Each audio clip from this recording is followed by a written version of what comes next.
Chapter 1755. Xianxia was not the only one who was confused. Even Neltharion himself looked flustered. After a while, he finally stopped in the midst of a series of screams. Impossible! I'm not. Xianxia was not a fool. On the contrary, she was a highly intelligent character the moment she appeared. Unfortunately, when Duque subdued her, he seemed to have damaged her morale too much, causing her to turn into a coward like Xianxia. Without any hope, the conspiracies that she was once proud of were all banned. Having given up on herself, Xianxia gave up her courage and stopped thinking at the same time. She regarded herself as a simple mount, which made her look like she was under the monkey-style reduction spell. At this moment, Xianxia knew at a glance that the giant dragon in front of her was not her father. At least, this body was not. She suddenly realized that if the one who had attacked was really Nesario, would Duque have allowed her to bicker with her father for so long? He would definitely have brought a large team to attack. Xianxia narrowed her eyes. Poor Nesario, you don't have the fear and dignity of the wings of death anymore. You're just a toy of Inzuf. You didn't even realize that your consciousness was attached to a stone dragon made of evil magic. My body was only damaged by that bastard Maligos. Nesario defended himself. How can you say such shameful words when your remains were insulted by your own brother? It seems that you're no different from me, right? The Black Dragon Princess, who had made up her mind, immediately spat out her venomous tongue happily. No. You're already dead. My late father. You can no longer feel the beauty of life. Although I look a little shameful, when Master Duque becomes a true god in the future, I can also become the most powerful oracle. When Xianxia said this, Duque, who was in Stormwind City, had already face-bombed. He could not bear to look anymore. Perhaps this was the price. Sometimes, it was difficult to have the best of both worlds. He had subdued the Black Dragon Princess, only to find that she had lost all her integrity. Sure enough, when it came to conquering, the most important thing was the process of conquering, not the result. Alright. Xianxia, get rid of this stone doll. Duque ordered the Black Dragon Princess through the soul link. Sir, my master. Xianxia seemed to have been injected with adrenaline and rushed over while howling. He opened his mouth and spat out fireballs. This wasn't a fireball from the era of the molten core. Although Duque had confirmed through the magic net that the dragon made of rock and fire elements was a fake as soon as he popped out of Nesario, Duque did not dare to take it lightly. If things went wrong, Xianxia's journey of gathering her courage would become a journey of sending food to her death. Hence, as a reward for her long loyalty, Duque gave her a small portion of the control over the fire element. This portion was not a portion in the ordinary sense, but a portion of divinity. The portion of the control over the fire elemental realm that Duque had obtained from Ragnaro's clone in the molten core was actually not much, but in order to give the loyal Black Dragon some confidence and hope, Duque reluctantly gave her a third of it. That was because, in Duque's eyes, there was already a bigger cake placed in front of him. The cataclysm had already begun, and the 4 major elemental realms were extremely close to Azeroth. At this time, Duque could already kill his way to the land of fire where the fire elemental realm was and fight it out with Ragnaros. As long as he completely defeated the Fire Demon King this time, the fire elemental realm would only have his, Duke Marcus, voice in the future. Another fireball was spat out. Xianxia's fireball still looked like an egg, but its actual power had increased by more than 10 times.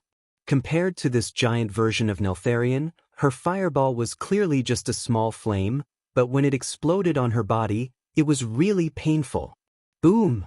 The exaggerated explosion actually blasted a huge hole the size of a villa in Neltharion's lower abdomen. Under that thick rock layer, there was no flesh, no bones, only dry and tasteless rocks. No matter how weak Xianxia was, she was still a demigod dragon. It was not difficult to beat up a fake that only had a good appearance. Xianxia, who disliked using flames to bombard too slowly, completely got rid of the fear that her father had brought to her this time. She boldly rushed forward, swung her long and thick black dragon tail that was even more powerful than a battering ram, and smashed it hard. This fake was really big.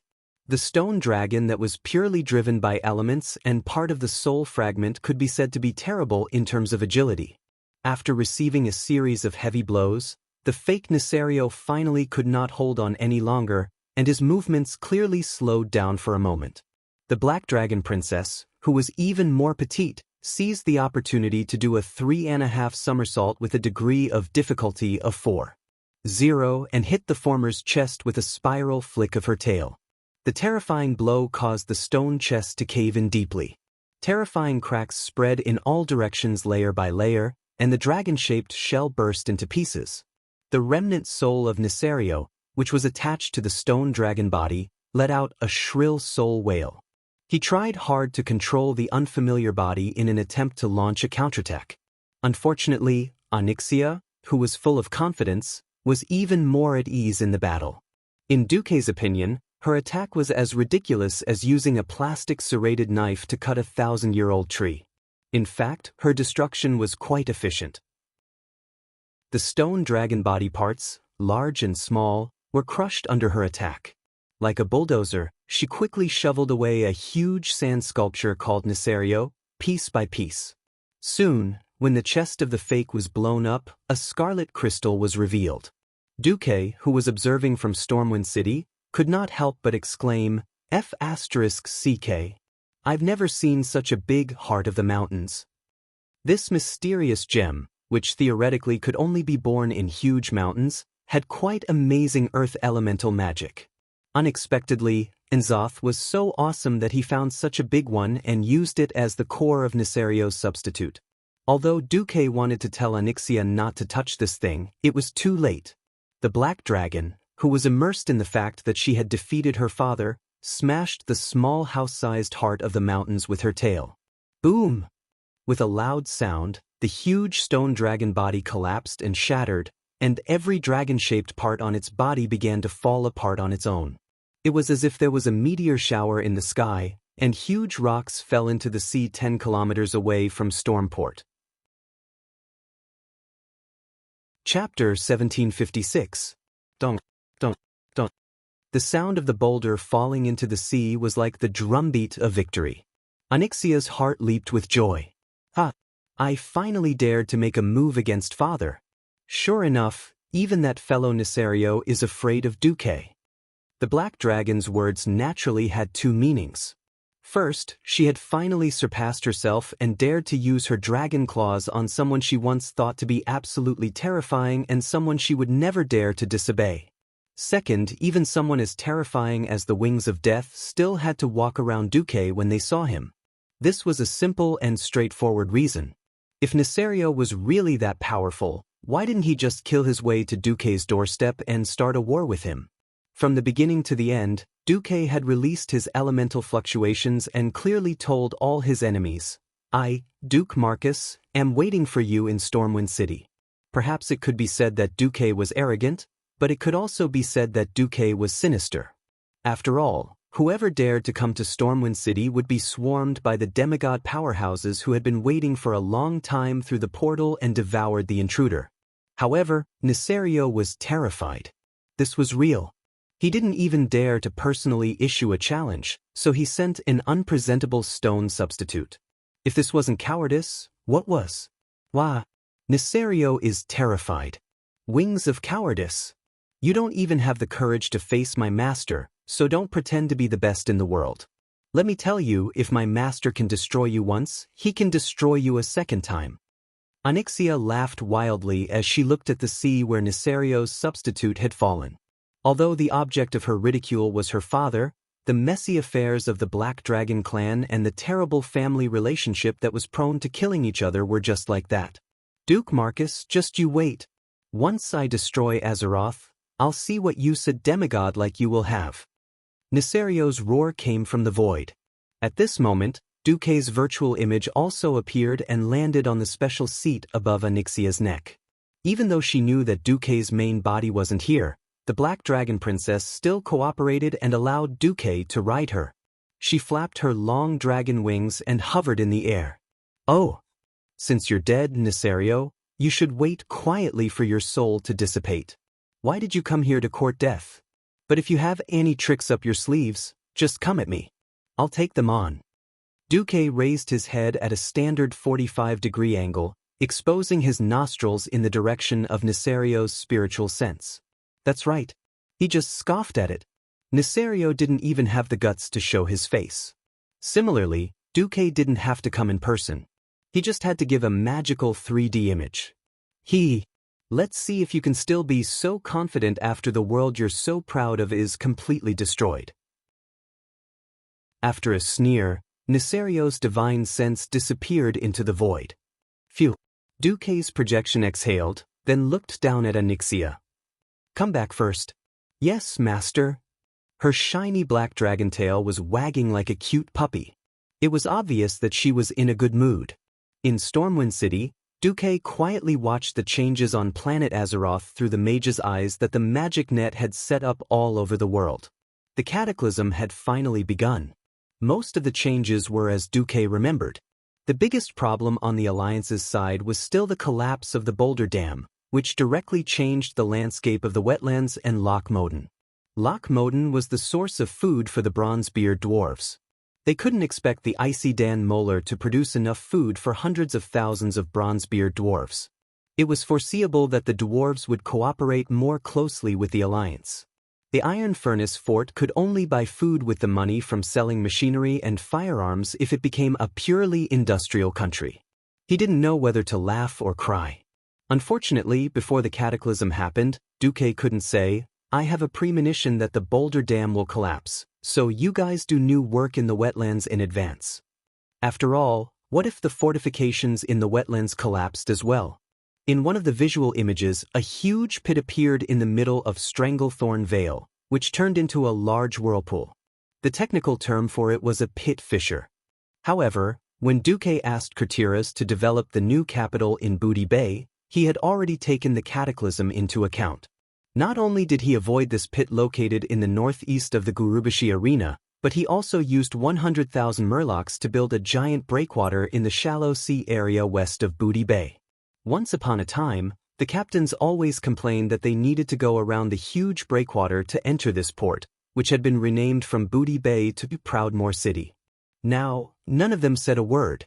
In fact, Nisario, who had been instigated by Enzoth, could not have done such terrifying damage alone. However, he had brought the 4 major elemental realms closer to Azeroth, which was the fatal part. Even if the will of the planet Azeroth recovered, it would not be able to stop the turbulence caused by the elemental disorder.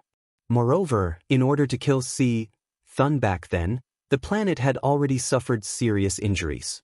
To recover from injuries of this level, the time needed by the will of the planet was often measured in units of hundreds of years. Even though it had suffered injuries of this level, the will of the planet only sent a vague question. If translated into human language, it would only be one sentence. What happened?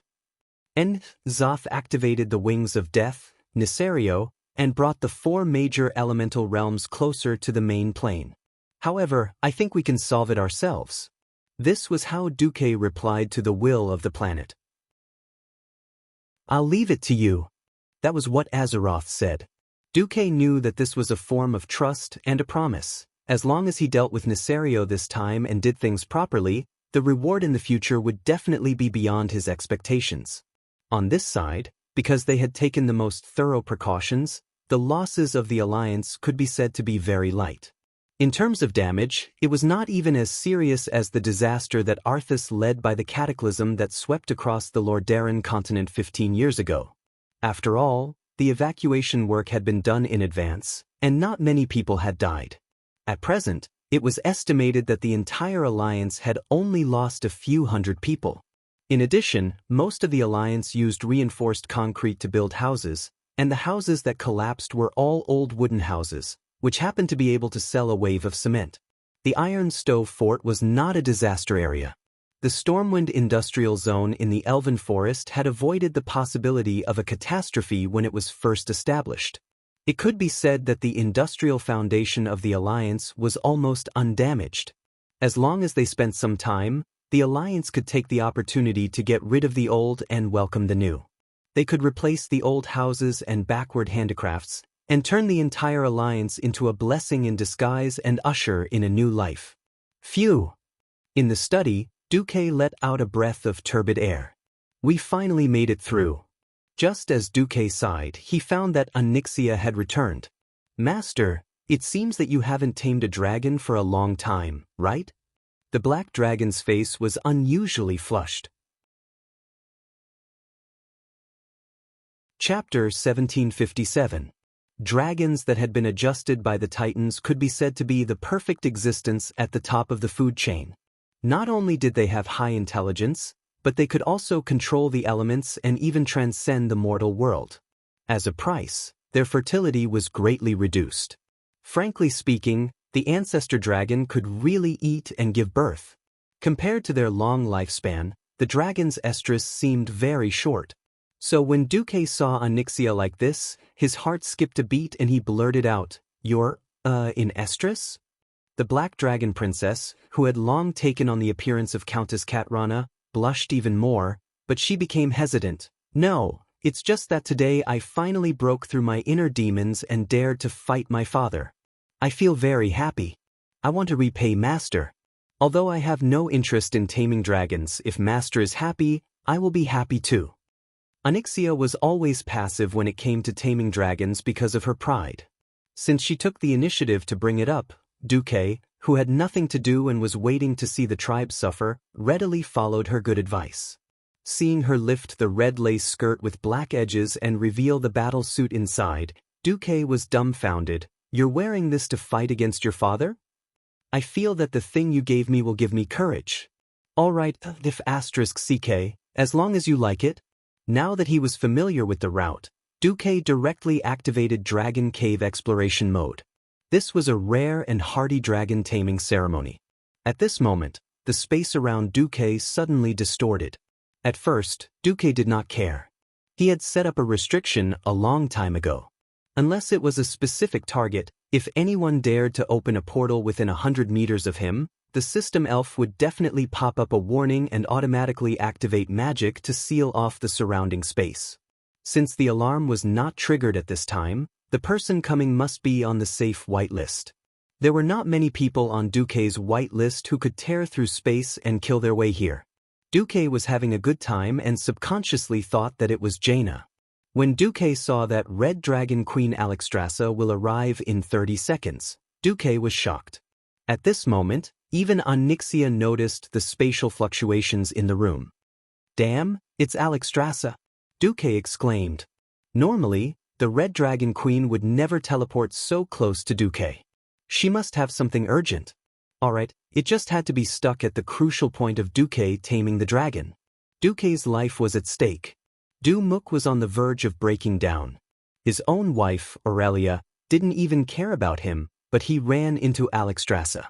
This was like a scene where adultery was caught. No matter how fast he moved, there were still many traces that he couldn't clean up in time. The two of them couldn't help but silently say, "Don't ever get discovered," 100 times. Space was finally broken.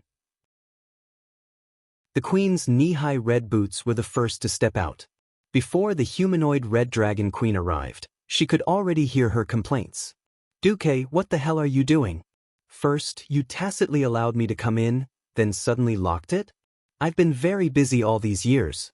I wouldn't have come to you unless there was something important." "What's that smell?" The Red Dragon Queen tilted her head. The two curved dragon horns on her head tilted to one side, looking a little silly. "No, nothing." Duque had already opened the window for ventilation. The Red Dragon Queen sniffed hard. She wasn't a shut-in dragon who had never been to human society. After just 3 seconds, she knew the truth of the matter. "Oh, I can't believe you, Duque, actually used the current Earth Guardian dragon as a mating partner." Duque spat out a mouthful of blood. Xianxia was so embarrassed that she lowered her head, almost burying her face in between her two dragon peaks. The Red Dragon Queen 38 took small steps and circled around Duque and Xianxia, making comments like, "GG," from time to time. "This lady who is suspected to be the Red Dragon Queen Alexstrasza, please conduct yourself with dignity." Duque's face was dark, his forehead full of black lines. I've always found it strange. How could the sinister and cunning Xianxia be completely tamed by you? So there's this kind of operation? So she got addicted to the game and really thought of herself as a woman. In the end, she developed a relationship with you that transcends species? The female detective Formosa propped her chin up and made an irresponsible deduction. You're filthy. Do you believe that I won't bring demigods of the weave to attack the dragon slumber shrine? Duque threatened. No. The thick-skinned Queen 38 was resolute. What the hell, can we even talk properly? Duque was also furious. He might as well go all the way. He sat down and pulled the dragoness into his arms. His hands moved all over her, making a dragon roar. Don't you want to see? I'll let you see enough. Duque was so shameless that Alexstrasza cowered. All right. The dragon slumber shrine doesn't care about the private lives of giant dragons. There's a guy from the blue dragon side who fell in love with a well, and there's also a guy who's infatuated with a soul doctor. It's not unusual for a female dragon to fall in love with a demigod. As she said this, Xianxia, who was in Duque's arms, visibly relaxed. Let's get down to business. Duque quickly changed the topic. At this moment, the slightly off-track dragon queen suddenly realized something and exclaimed, I almost forgot about business. I just felt the soul fluctuations of the ancestor dragon's father, Galakrin, in the soul of Nisario's substitute. Galakrin? This name was very unfamiliar to Duque. However, every player who had been in the Dragonbone Waste would be puzzled by the exaggerated dragon bones in the Dragonbone Waste. When Alexstrasza finished explaining the story to Duque, Duque muttered to himself.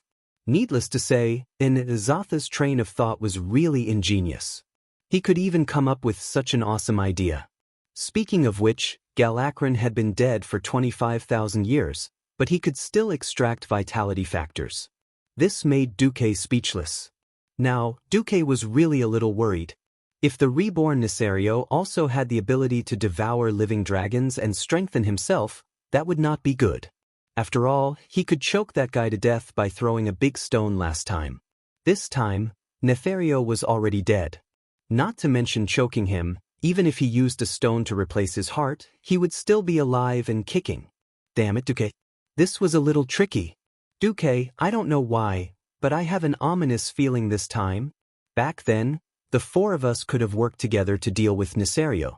Now that he has been resurrected by Enzoth, he must be even more terrifying. And he has Galakrin's ability. If you don't help me, I really don't have any confidence. Alexstrasza showed a rare timid look. Chapter 1758. Xianxia had been too ashamed to face her senior, Alexstrasza. Now, it was the Red Dragon Queen who had lowered her head. Duque could understand what she was thinking. The 5 dragon aspects were like brothers and sisters. Not only were they brothers and sisters from the progenitor dragons, but they were also companions who had been blessed by the Titans to become higher-level dragons. Killing Neltharion once was already an unbearable torment. Now, not only did he have to suffer a second time, he also had to face the nightmare of Galakrin. If it was Duke Ku, he would probably go crazy from the endless entanglement of ill-fated karma. More importantly, Duque knew the fate of the original dragon aspects. At the time of the cataclysm, it was Nozdormu's turn to die. What was even more cruel was that not only did Duque know, but Nozdormu himself also knew.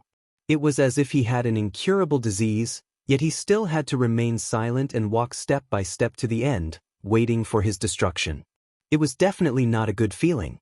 However, the Bronze Dragon King had not said a word from start to finish. After sighing, Duque smiled. Who do you think I am? If I don't help you, who will? Suddenly, even Alexstrasza's eyes became misty. When did it start? It seemed that Duque had saved her in order to fight against the tribe. She had always tried her best to help Duque. Alexstrasza might have been able to maintain a sense of superiority in the beginning. As Duque's strength rose like a rocket, Duque, who had seemed insignificant in the past, became the new guardian and savior of Azeroth. When the dragon aspects fell, it was Duque who came to the rescue. When Otter's guardian died, It was Duque who appeared and held the fort. Since the beginning of the Dark Portal, Duque had appeared almost every time there was a crisis to save the world. Whether she was willing to admit it or not, Duque and his forces had become an important part of Azeroth's survival. Even though she knew that Duque was doing this to help himself, Alexstrasza still felt a surge of warmth when she heard such a firm and unhesitant promise. "Thank you." "You're welcome." Duque nodded lightly.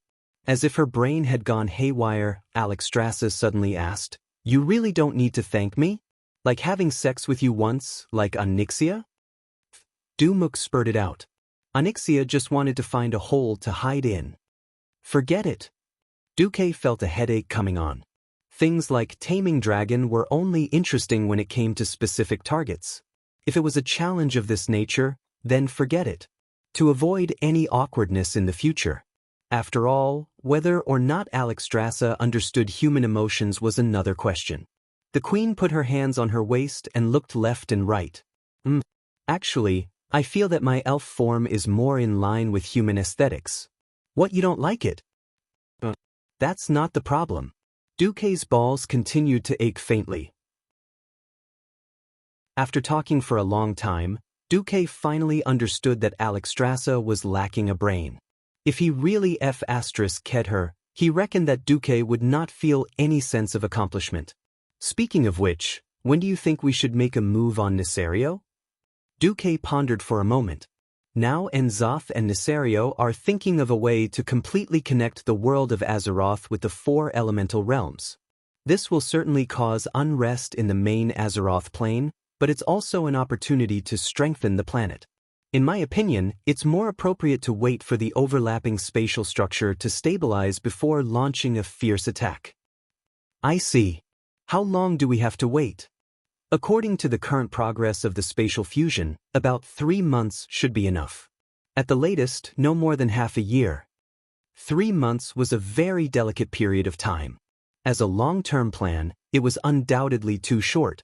However, it was more than enough to ferment certain events. History had unknowingly taken a turn.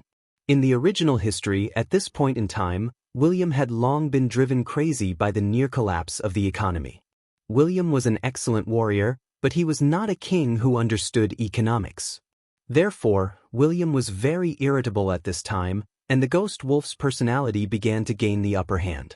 In this life, with Duque, although the economic lifeline of Stormwind was almost entirely in the hands of the Marcus family, as long as Duque and William did not oppose each other, Stormwind's economy could be said to be under a lot of pressure, but it was still quite healthy overall. In particular, Duque had made economic transformation and various disaster relief plans in response to the cataclysm. In addition, from the end of the crusade against the Lich King to the occurrence of the cataclysm, there were a few extra months of buffer time. This caused the entire economic system of the Alliance, including Stormwind, to undergo a slight sharp turn. However, there was still a long way to go before it overturned or even collapsed. Duque was too outstanding. He was so outstanding that even though William did not have a good relationship with Duque, he still unconditionally handed over the country's economy to Duque. This allowed William to focus on training the army of Stormwind. The only thing that William was unhappy about was that his son, Anduin Wrynn, was too soft. He was like a wimp and not manly at all. He did not know that his son would become the famous Dirty Shepherd in the future. He would always believe in Brother Spring and resurrect hundreds of Alliance soldiers on the spot. At this moment, this irritable father was extremely troubled. Unfortunately, because Duque had intervened in the Van Cleve incident and settled things with Onyxia, William's queen, Tiffany Alien, was still alive in this life. To some extent, she had become little Anduin's protective umbrella. William, who was helpless against his queen, kicked little Anduin to the Bronzebeard brothers, hoping that Magni could teach him to become a great warrior. Duque had vaguely mentioned that he sensed little Anduin had other talents. But William was very stubborn at certain times. "My father is a warrior. I am a warrior. Uncle Anduin Lothar is a warrior. Little Anduin must be a warrior too." Since William said so, what else could Duque do? Abduct little Anduin, turn around, and groom him into a dirty shepherd before returning him to William? William would probably fight him to the death. Hence, little Anduin had already been thrown to Magni's side before the cataclysm. Magni was especially surprised by Anduin's arrival. He had not enjoyed the joy of family life for too long. Both of his younger brothers were busy.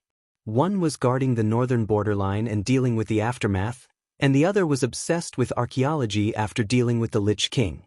His beloved only daughter had long fallen out with him. Magni treated Anduin like his own son. The Dwarf King often called the little prince to his room to eat and chat, and enjoyed the time as a father and son. He especially requested Anduin not to call him His Majesty, but Uncle. Chapter 1759. Duque knew it through cheating as a transmigrator, but Magni knew what little Anduin was more suitable to do through pure communication. He didn't agree with William's plan to train Anduin into a warrior because Anduin didn't want to be one at all. In fact, he was more suited to be a priest than a warrior. For this reason, Magni even gave Anduin the Bronzebeard family's holy hammer, Crusher of Fear, which had been passed down for generations in the Bronzebeard family. This hammer of magic damage would shine in the right hands, and Anduin was such a person. In short, Anduin enjoyed the happiest period of his life in the Iron Furnace Castle. Unfortunately, happy times were always short-lived. Now, Magni had another important thing to do. Uncle Magni, do you have to go? Little Anduin looked reluctant after knowing Magni's plan. Anduin, you will eventually inherit your father's legacy and become the king of Stormwind. Your life and soul, from the day you were born with the surname Urin, no longer belong to you, but to the people of Stormwind. This is the glory of being a king, and also the duty of a king. Anduin didn't really understand, but he nodded obediently. Magni solemnly placed his hands on Anduin's shoulders, who could already be considered a youth. Only I can walk my path. I am walking for all the dwarves. This is everyone's hope, and also my own choice. Anduin pursed his lips and nodded again. Unlike the original history, this time, Magni chose his own path after knowing most of the situation. Under the guidance of Rock Warden Alcavan, Bulang didn't have to spend much effort to find the designated stone slab in Oder. It was a treasure left behind by the Titans, and recorded on it was the method to communicate with the earth element. It was called Earth Slab.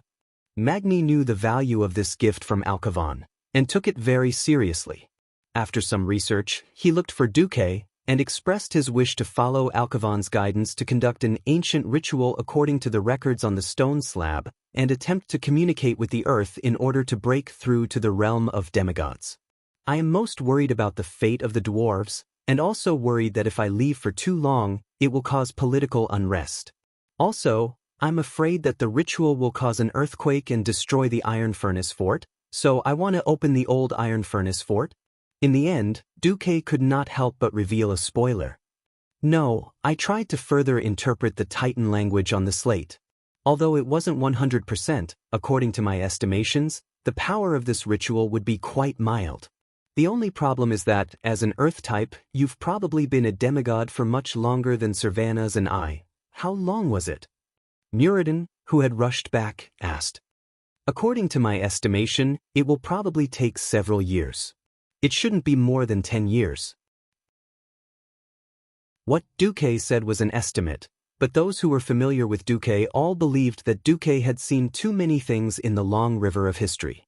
Perhaps because of the restrictions, Duque could not reveal too much, but everyone understood.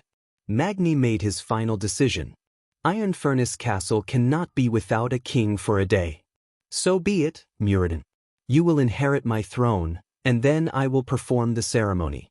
If I'm lucky enough to succeed, I'll come back and be the guardian of the Iron Furnace Fort. The throne is yours, big brother. I only agree to manage the Iron Furnace Castle as the acting king when you're gone. When you return, the throne will still be returned to you. No, second brother, big brother, you're taking a gamble for the future of the dwarves. Do you want me to bear the stigma of stealing the throne of heroes? Muradin roared with great agitation. In the end, under Muradin's insistence, Magni finally gave in and agreed to let Muradin be the acting king. It was different from the original history where he had to communicate with the earth to seek answers because of the elemental riots. Now, Magni was doing it with a clear goal and had arranged everything in advance. This way, even the elders of the Bronzebeard dwarves could not say anything. There was no so-called succession ceremony. It was just a gathering of the ministers and the handover of government affairs. Muradin Bronzebeard became the acting king, and while Magni's soul slept, he held all the power of the Bronzebeard dwarven king. It's time. 3 days later, under the watchful eyes of Duque, Muradin, Bu Lang, Kudrin Wildhammer, Rockwatcher Arkan, and a group of dwarven elders, as well as the dwarven guards in the secret chamber, Muradin activated the ritual of connecting his soul to the earth. The earthen yellow radiance filled every inch of the magic array that extended from the stone slab. The earth bore all things. The earth nourished all things. The richness of the earth was not something that water, fire, and wind, the 3 more intense elements, could compare to. Under the watchful eyes of hundreds of pairs of eyes, Magni Bronzebeard's body slowly changed. It was a stiffening that spread from the soles of his feet. Archivon used his deep voice to guide Magni. Do not be afraid. The essence of dwarves is the earth spirit. You have just returned to the roots of your race. Slow down your breathing, and let yourself become a part of the earth once again. Release your will, and slowly search for your self-worth in the earth. When you find your answer in the embrace of Mother Earth, that will be the day you become a demigod. Magni's body had crystallized. In less than 5 minutes, from his feet to his waist, then to his chest, neck, limbs, and finally even his head had turned into diamonds. It looked like Magni had completely lost his breath and had become a diamond man.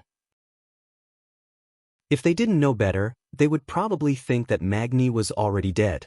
This was the case in history, and Muradin and Bu Lang had no intention of taking the throne, and were even more unwilling to snatch the throne of their not-yet-dead brother under such circumstances.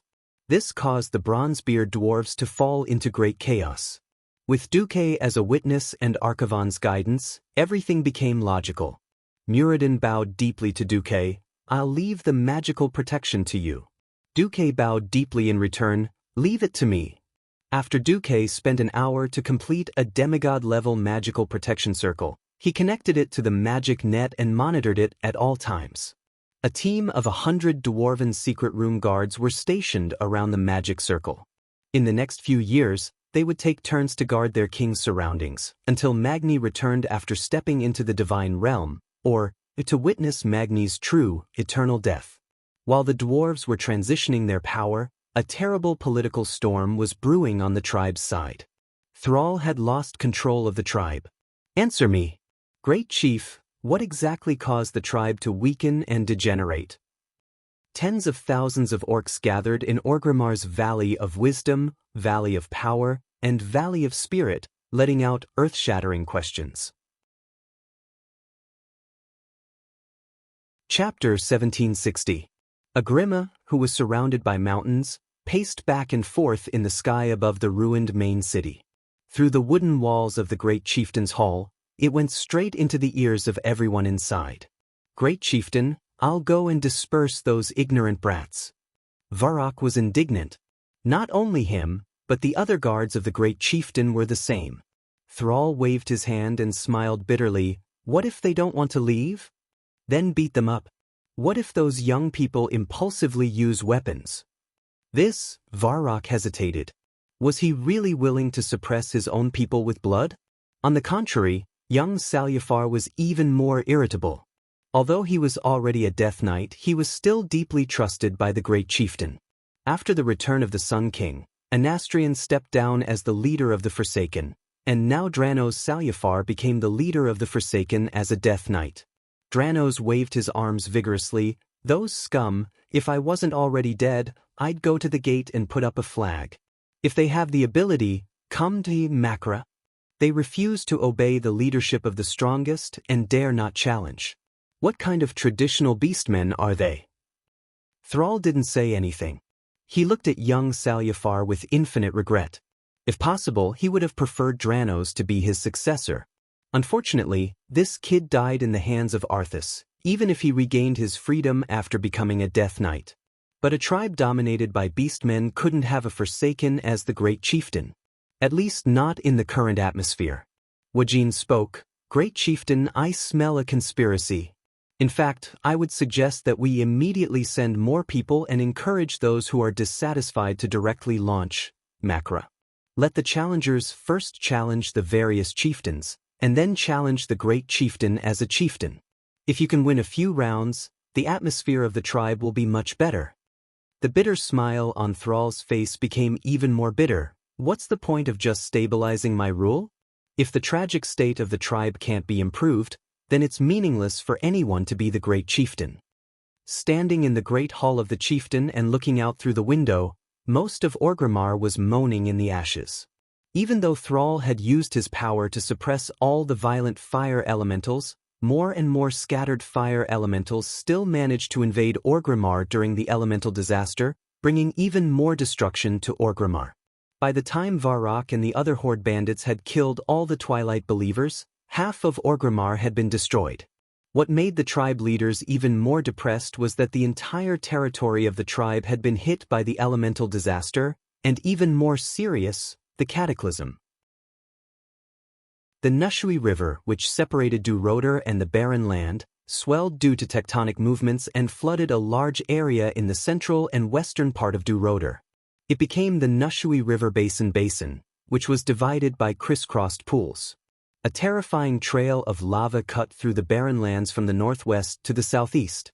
Now, that place was called Great Rift Valley. The southwest of the Stoneclaw Mountain area was originally under the control of the tribe. A sudden volcanic eruption completely destroyed an important town there, and more than 5,000 people lost their lives. Now, it had been renamed Coal Valley. The Thousand Needles and the Flashing Plains were flooded. At least, most of the areas in the Thousand Needles were controlled by the tribe. Those were the simple losses from the disaster. What happened next was the real headache. The Desolate Land, which was conquered by the traditional orcs who migrated from Galan and Nagrand. The originally barren wilderness was gradually brought under the jurisdiction of the tribe. Even if Gruul didn't listen to orders, it was still under the control of the tribe. The cataclysm changed the landscape there, and a new green basin was born in the center of the Desolate Land. The unexplainable crustal changes and the transfer of life energy made the barren land there suddenly green. The trees inside grew wildly. This attracted the attention of the Cenarian Circle. The Night Elf Druids of Fandral Staghelm and the Tauren of Thunderbluff both chose to settle there, which undoubtedly increased the territorial conflict. In turn, because Thrall sought to solve the problem through dialogue, this angered Gruul. The demigod behemoth was extremely irritable. He felt that his dignity had been insulted. On the other hand, Thrall's protest against the alliance was met with difficulties. Duque had indeed sent a stern inquiry to Darnassus, asking why Fandral led the army into the territory of the tribe without the approval of the alliance. Fandral was a member of the Cenarian Circle and prided himself on his status. He believed that all forests and green lands should be under the jurisdiction of the Cenarian Circle, especially the new green lands. Thus, he flatly refused the alliance's mediation. But could things like identity and race be so easily separated? They were druids, yes, but the problem was that they were night elves first and then druids. Tyrande almost went crazy with anger. If you're not a night elf, you don't have to look to the alliance for support. Tyrande was also angry. This undoubtedly deepened the existing conflict between the alliance and the tribe. After all, in Northren's northern expedition, the tribe had lost more than 250,000 troops. However, because the tribe had retreated before they attacked the Ice Crown Fortress, they didn't get any benefits from the Ice Crown Fortress. The radical beastmen, led by Gurus, felt that the tribe had paid a huge sacrifice for nothing. This was unreasonable and strongly demanded that the Northwind tundra of Northrend be part of the tribe's territory. Duque didn't express his opinion on this. This time, it was Kalego's turn. As the new Dragon King of the Blue Dragons, Kalegos might be a scumbag, but he wasn't careless when it came to the interests of the tribe. He directly announced that the Northwind tundra had been the hunting ground of the Blue Dragons since ancient times, and that the Warsong Beastman deserved to be slaughtered by Maligo's subordinates. If the tribe intended to occupy the Northwind Tundra, it would be seen as a declaration of war against the Blue Dragons. The 5 colored dragons were of the same breath. Now that the Blue Dragons had set things right, Alexstrasza directly came out to support Calegos. She also announced to the tribe that if the tribe wanted to occupy the Northwind Tundra, the Dragon Slumber Temple would not sit idly by. This time, Gurus was completely deflated. He shamelessly asked Thrall to ask Duque for the Grizzly Hills.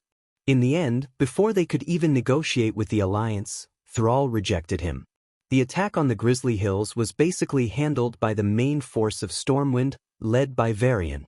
Even if it was incorporated as territory, Stormwind would have priority. Chapter 1761. The Horde didn't have the strength to threaten the Alliance, let alone their position. As a great leader, Sal's charisma was unquestionable. He abided by his principles and couldn't bring himself to ask Duque for territory, especially on the Eastern Front where the Horde didn't participate. Being principled was Sal's strength, but it was also Sal's weakness. If he was more ambitious, the Horde might be more aggressive and have a wider territory than it was now. Conversely, Duque wouldn't have allowed the Horde to exist until now. After receiving news of the Horde's internal strife, Jaina immediately went to find Duque through the portal. How will the Alliance deal with it? Theramore is already under martial law. In this life, Jaina didn't have any sympathy for the orcs because Duque deliberately tricked her when she was young. It was even more impossible for her to have an unclear relationship with Sal like in history. If Theramore had been established for her own cause, after she became Queen of Bakur Tiras and moved the focus of Bakur Tiras to Hidden Treasure Bay under Duque's suggestion, Theramore's position changed. Now, Theramore was not only a window of communication between the Alliance and the Horde, but also a bridgehead for the Alliance to invade the Horde's territory when necessary. Apart from retaining the necessary functions of military logistics and a trading port, Theramore was purely a stronghold. Faced with Jaina's question, Duque smiled and shook his head. The Horde's current conflict is just the inevitable result of their expansion being suppressed. In fact, solving the conflict is very simple. As long as there is enough territory to settle the excess orcs who migrate from Nagrand and let them live and develop, then nothing will happen. Jaina immediately understood Duque's position. Her pretty face was full of cold sneers. If the Horde's territory is not enough, the Alliance has the obligation to fight for new territory for them? If it's not enough, do we have to cut our own flesh and feed it to these green-skinned creatures? After all, they were the leaders of the Alliance, not the chiefs of the Horde. How could they do something stupid and give away their own territory just for the survival needs of the Horde radicals and their endless greed for territory? It could be said that 15 years after the Beastmen arrived at the Kalimdor continent, Duque had been secretly restricting the development of the Beastmen, and it had finally paid off. Duque's plan was very big, and no one in the tribe noticed. By the time Sal and the others found out, the Alliance had already stopped the development of the tribe. In the Kalimdor continent, there were many ownerless lands. Whoever could occupy it first and stabilize it would develop well. Moreover, Duque and Sar both knew that if Azeroth hadn't been threatened by so many evil forces, the Alliance and the Horde would have already started a war. Since there was no way to start a war, the game between the Alliance and the Horde would be reflected in their own development. The tribe's population was small, and their economic foundation was even worse. They were destined to need to develop at a faster pace in order to obtain strength that was close to that of the Alliance. The original history was that the Lordaeron continent was completely destroyed, and the Alliance's strength was greatly reduced. The Horde took the opportunity to catch up.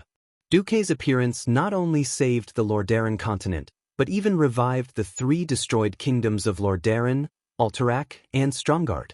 Coupled with all kinds of black technology and economic policies that transcended the era, the Alliance's economic strength and military strength were far above the Horde's after 10 years. That made Sal even more afraid to start a war. However, the situation had now changed. The influx of more than 2 million orcs from Draenor had indeed greatly increased the population of the Horde, but it had also brought a heavy burden to the people's livelihood. The continuous natural disasters, as well as the Calamity Army and other dark forces causing trouble, made the orcs who had escaped the destruction of Draenor feel like they had just escaped the tiger's den and entered the wolf's den. When the cataclysm broke out, the internal contradictions that had been accumulating for a long time were finally fully exposed. Orgrimmar, and even the entire horde, were now like a powder keg. With just a little spark, there would be a big explosion that would blow the horde into pieces. Does Sal dare to lead the horde to war with the Alliance? Jane asked. Duque shook his head. It's precisely because Sal is rational and is the orc who knows the Alliance the best in the entire horde that he doesn't dare. On the contrary, ignorance and recklessness make him fearless. Jaina immediately understood what Duque meant, and the sarcasm on her face intensified. Those orcs whose brains are still stuck in the prehistoric era really think that the Alliance is the sparsely populated Draenei? Traditional orcs were extremely barbaric. If they were unhappy, they would fight. If they were unhappy, they would fight. Anyway, they would fight for territory every day. How could there be no deaths? If they lost, they would admit defeat. If the other party did not let them go, they would simply exterminate the horde. Over thousands of years, countless clans had disappeared in the long river of history, and countless ambitious orcs had become independent from the old clans and created new ones. Back then, the orcs had established the old horde, launched a war against the Draenei, and won. In fact, there were several important reasons. First, the absolute value of the population was disproportionate. Before Draenor was destroyed, the horde had a population of at least tens of millions. And the Draenei were automatically chased by Jaden's Burning Legion and had never exceeded 1 million. The Draenei had lost too much technology and only had holy light magic left. This allowed the horde's population advantage to play a role. In addition, Jaden had given Dan evil magic and nurtured a large number of warlocks among the orcs, which largely offset the advantage of the holy light. And now, the Alliance had popularized modern weapons on Earth with TNT explosives as the core, and there was also the magical black technology of the flying fortress and flying battleship. Not to mention that the horde had less than 3 million people, unless all the warriors in the horde were professionals who had stepped into the hero realm. Even if there were 10 times this number, they would not be a match for modern artillery. Was it so easy to produce a hero realm expert? Including the morning level mages, at most, whether it was the horde or the Alliance, they could only reach 4 digits. After hearing Jaina's words, Duque also sneered. If you want to destroy someone, you must first make them crazy. The horde is already a crazy train heading towards hell. No matter what Sal does, it will only delay the speed of their descent into hell. If we don't fundamentally remove the influence of the traditional orcs, the horde is destined to be destroyed. As Duque concluded this, Sal, who was in Orgrimmar, turned his head and pointed at a stack of documents. Do you see this? Even the horde's reports for recording important events use the Alliance's paper. Do you really think that the Alliance's lead over us is in a single area? That's an all-round backwardness. Unfortunately, many little bastards think that even if these technologies are really useful, as long as we defeat the Alliance, we can get all the Alliance's technologies. Varric's voice was full of bitterness. Chapter 1762. Ridiculous. Is the technology of the Alliance so easy to steal? The one who spoke was the boss of the Goblin Rustwater conglomerate, the Prince of Trade. Sal never really believed this despicable goblin. Garavex became the king of trade by exploding, selling out his goods, or betraying everyone he knew. When Calero volcano erupted, only Garavex had a refugee ship. He charged every refugee their life savings as a fee. Then he packed up every goblin in the upper class like sausages, ready to sell them as slaves. The monster-like Garavex betrayed all his people for more almond coins. During the Second Dark Portal War, he became the chairman of the Copper Street Joint Venture, a consultant of the Tinkerers Alliance, an important goblin in the Trade Alliance, and the second richest person in the Rustwater conglomerate. He called himself After a few months of plotting, he killed the former king of trade Marty at a banquet. Through various pretenses and small businesses, he owned most of the former's property in the trade alliance, stole the land under his name, and finally became the new king of trade. If the alliance hadn't ruined all of this despicable guy's businesses and sealed off all his bloody ways to make money in the alliance, he probably wouldn't have become the alliance's mortal enemy and turned to the horde. In fact, although Sal disdained to steal the technology of the alliance, he never stopped Garavex from sending people to steal technology from the alliance. Unfortunately, corpses hung from the walls of the alliance's factories and research institutes from time to time, as well as Garavex's temper every once in a while, proved that the goblin leader's plans had failed again and again. Duque had set up the magic net in every new technology research and development center and every major factory in the alliance. Those soul guards who never needed to sleep monitored every corner of every important place in the alliance through the magic net. Except for no more than 20 gnome craftsmen, including Gerben, no one in the entire alliance had a complete set of new technology.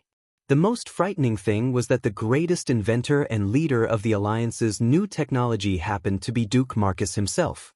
If it was someone else, they might be able to cut off the alliance's momentum through abduction or even assassination. But this scummy goblin leader would never be able to deal with a real demigod of Azeroth. The alliance could export a lot of products to the horde, but they would not export any new technology that was close to the forefront of the alliance's technology. The gnomes, with their vile personalities, only had the ability to steal and modify. When it came to research and development, the gnomes were far superior to the gnomes. For example, the flying battleships. Until now, the gnomes had yet to create a flying battleship that could fly for 100 hours without any accidents. The Alliance had already begun to develop the third-generation propeller and Titan anti-gravity hybrid flying battleships. Anyone with a brain would feel despair at this gap. However, the group of Nagalan orcs, who only had cold weapons in their minds and were close to primitive people, still had fanatical confidence. They firmly believed that if there was anything that one person couldn't solve, it could definitely be solved with 10,000 people. If they couldn't win, it was only because they didn't have enough determination and not enough people had died. Of course, in theory, once they started a war with the Alliance, as long as they used up the Alliance's ammunition with human lives, they could drag the Alliance into hand-to-hand combat, which the Beastmen were best at. But was this possible?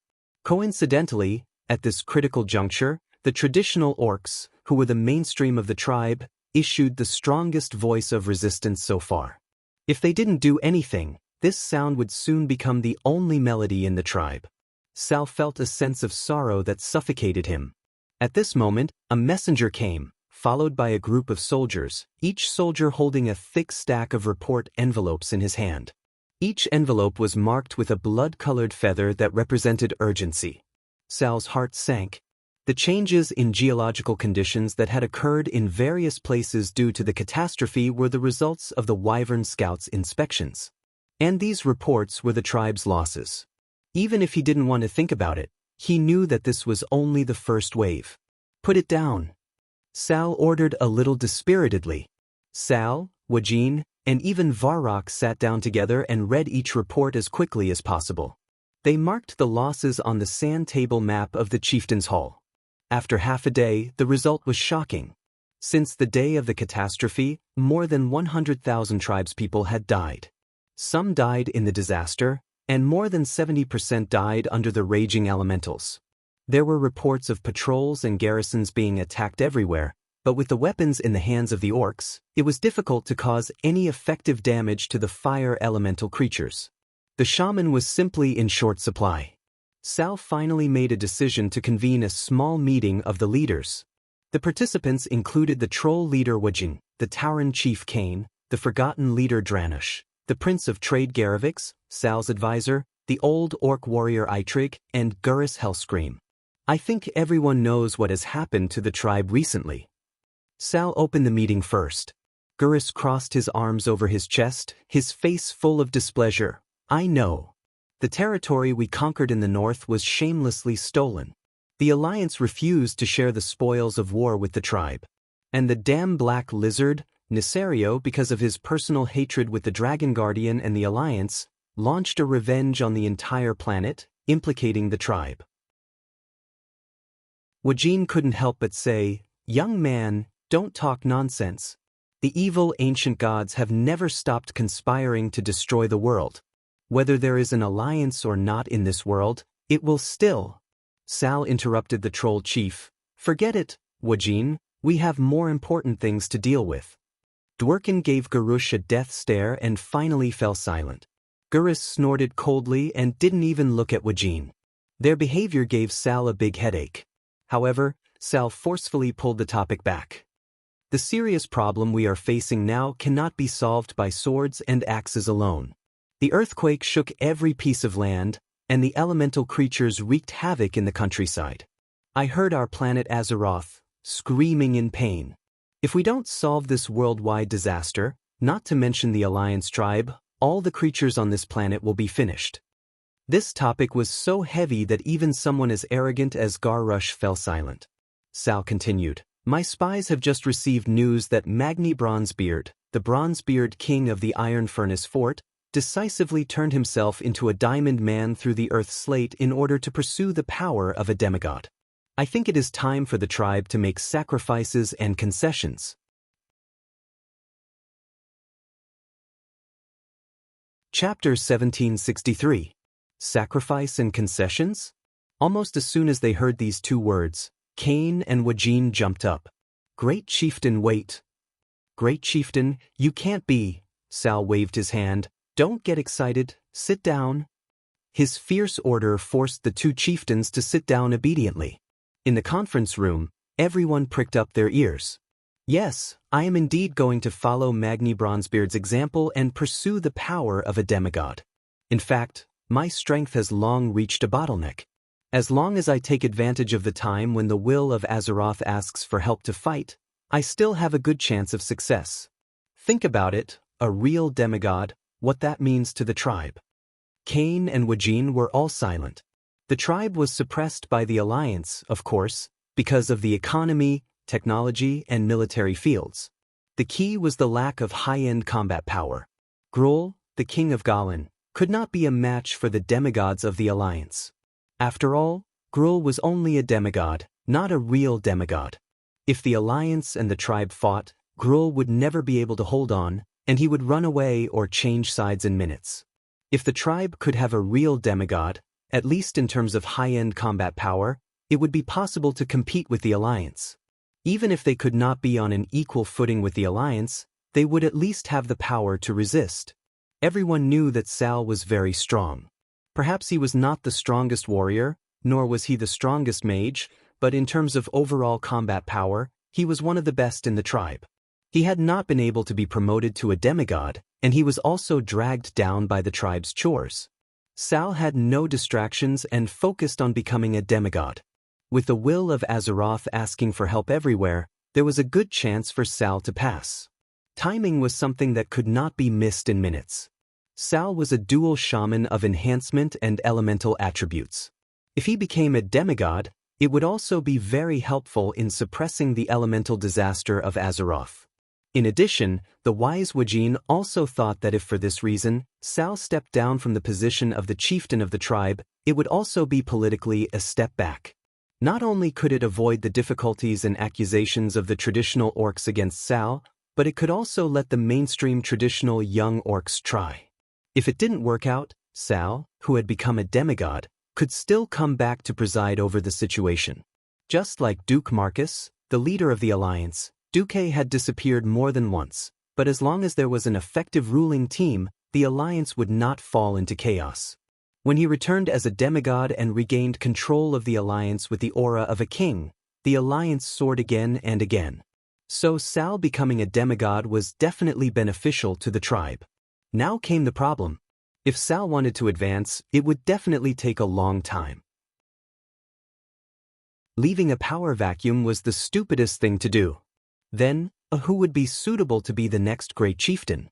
Woken swept his gaze across the audience and suddenly thought of a terrible possibility. Wajin hurriedly asked, "Great Chief, what are you going to do?" "Although our world is collapsing every day, and we've evacuated most of our people there, there are still 2/3 of Nagrand left. I plan to use the dark portal to return to Nagrand and ask my grandmother, who refuses to leave Nagrand, and the elementals there for help. How long? Kane asked. A few weeks, a few months, or even a year.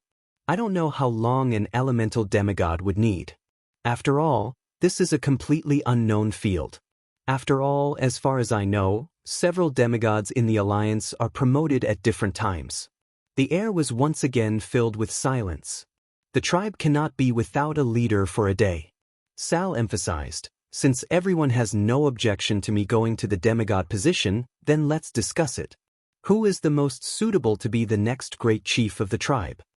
Although it was a discussion and recommendation, it was actually the art of politics. The tribe was first established by the orcs, and at this moment, the largest force in the entire tribe was still the orcs. Whether it was population, combat power, or political influence, the orcs had an absolute advantage. In this political situation, Sal actually had no choice. After a few hypocritical excuses, Thrall finally appointed Gurus Hellscream as the next great chieftain. Gurus, I'll leave the tribe to you. Unfortunately, because your battle record is not too impressive, I hope that you can launch Makegra after I announce my abdication, so that all the chiefs who are interested in the position of the great chief can challenge you fairly. I am deeply honored. Great chieftain, I bet on the name of Gurus Hellscream that I will not lose to any orc in Makegra. The chiefs of the other races all noticed that Garush only mentioned the beastmen. Sal patted Gurus on the shoulder and sighed in his heart. He also knew that Garush was too impulsive and was not a suitable great chieftain. However, he represented the traditional faction, the largest force among the orcs. Secondly, among the younger generation, there was really no other candidate other than him. It was like picking the tallest person among the shortest. It was like trying everything in a desperate situation. Sal was still worried and instructed, I know you are not ready to be a great chief, but I think Wajin, Kane, and Eitrig will give you a lot of useful advice. Garush interrupted Thrall. I think I am ready. Moreover, no matter how many suggestions there are, isn't the final decision still made by the great chief himself? I think I have the vision to lead the tribe to prosperity. Sal choked on the spot, and even the corners of his eyes twitched. In the end, thousands of words turned into a long sigh, and he lamented in his heart, as long as Gurus doesn't destroy the tribe, this was helplessness, and it was almost the only choice in a desperate situation. Without saying anything more, Sal patted Garush's shoulder hard, which could be considered a form of encouragement. The news of Sal's resignation as great chief was also sent to Duque's desk at once. Everyone knew that the so-called Michaela was just a formality. Among the tribe's peers, no one would be able to defeat Gurus. Without waiting for Duque to be nervous, the other alliance leaders quickly made a proposal. An online throne meeting was immediately held. They were all old faces, and the only difference was that Muradin replaced his elder brother and appeared in the illusory projection. What do you think about Gurus Hellscream becoming the new great chief of the tribe? Duquist. What the hell? That guy has a screw loose. Muradin was the first to complain, I've had enough of this guy in the Northwind Tundra. How stupid is the tribe to elect such a great chief? The leaders of the alliance quickly reached a consensus after talking for a while. Well, since everyone is of the same opinion, from the day Sal entered the Dark Portal, the alliance will officially launch a cold war against the tribe. Chapter 1764. I'll just quietly watch you show off. I'll never interrupt you. You're brainless and looking for trouble. Duque, the commander of the Alliance and demigod of the Weave, had once again used an unreliable children's song to make his two daughters giggle.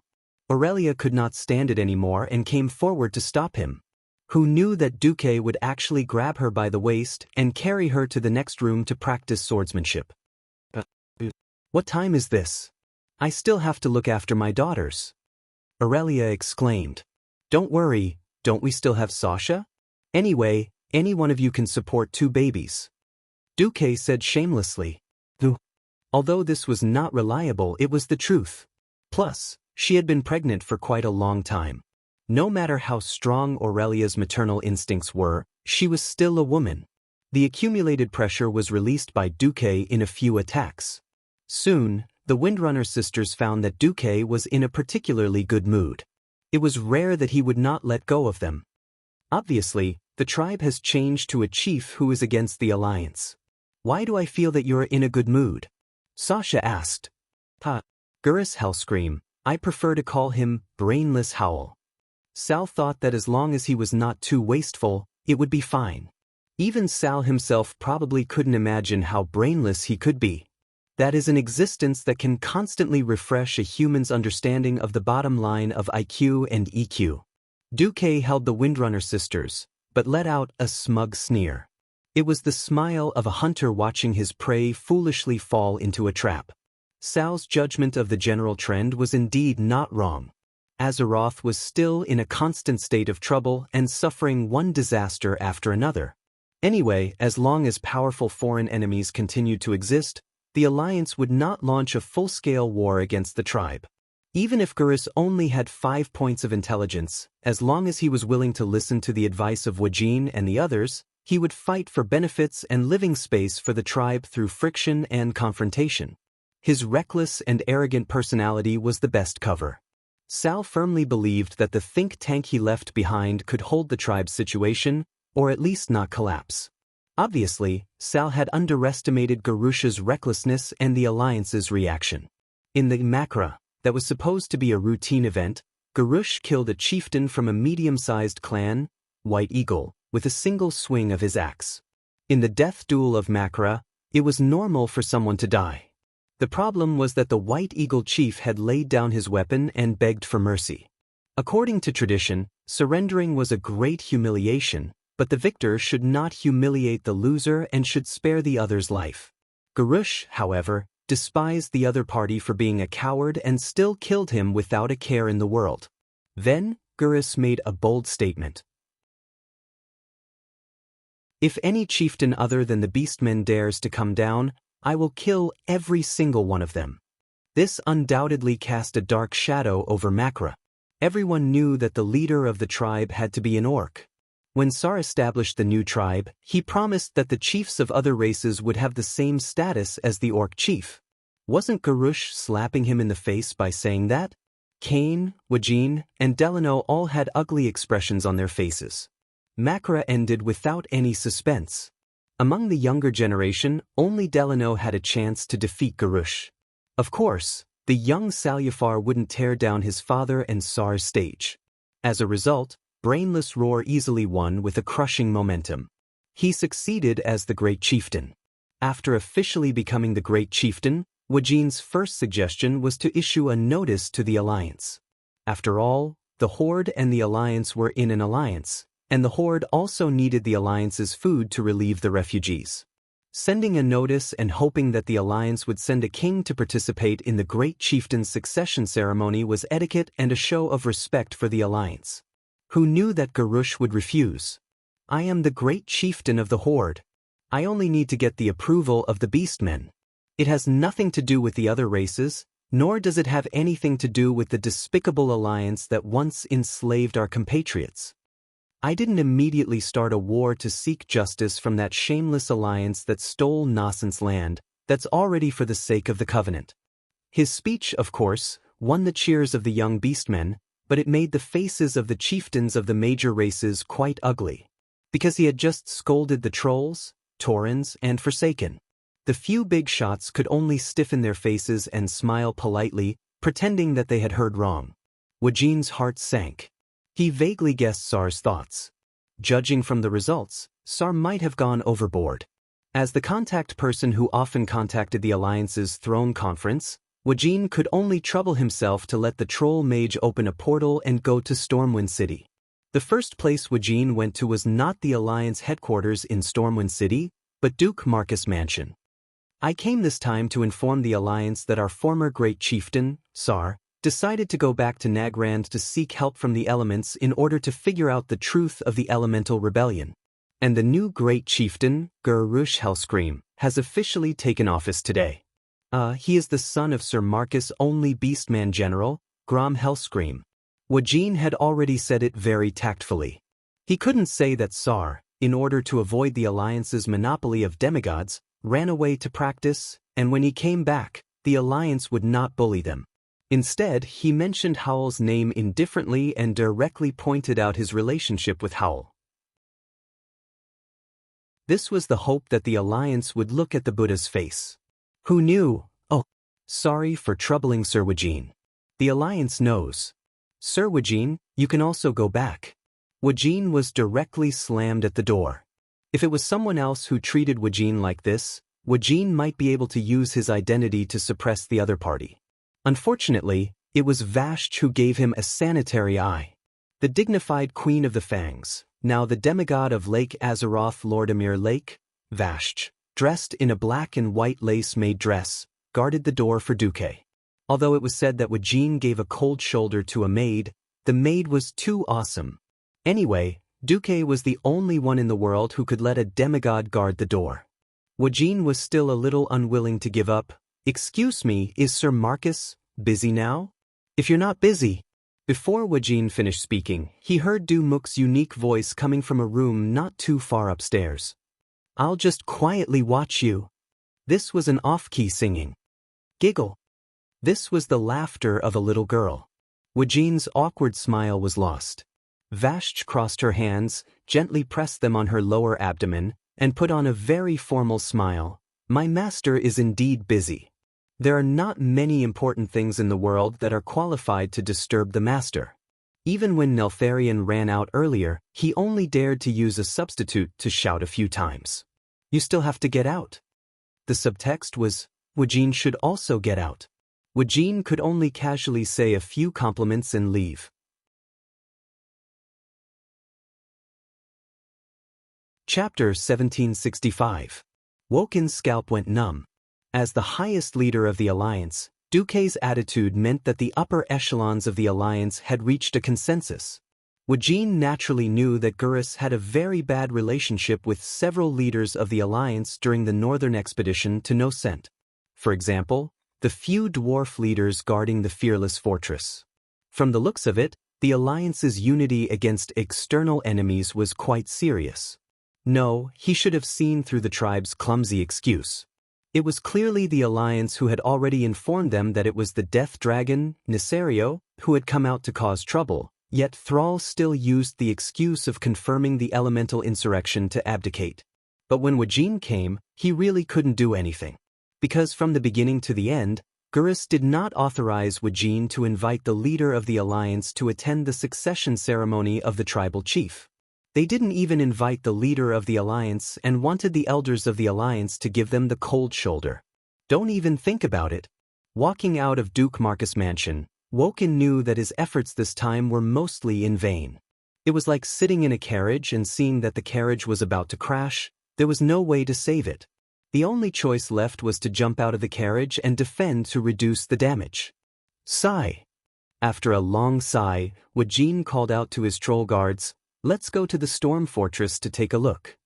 As expected, he was once again denied entry at Storm Fortress. Our Majesty is busy with state affairs and has no time to see you. Bolvar for Dragon, as the regent of the kingdom in Varian's absence, held enough weight.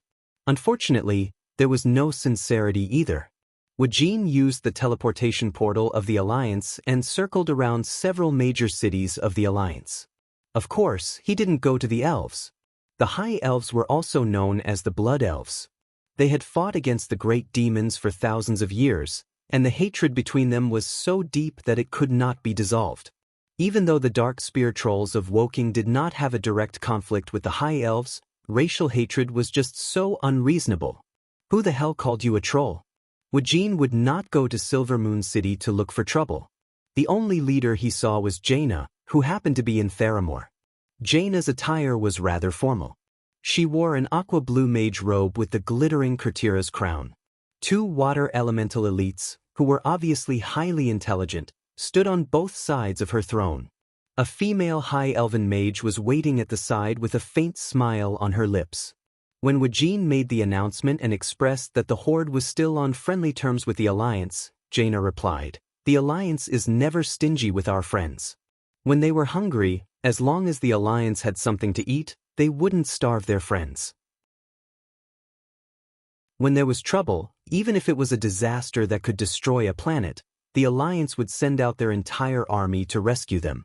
However, the alliance doesn't mind slaughtering and roasting wild boars that wander into the crops.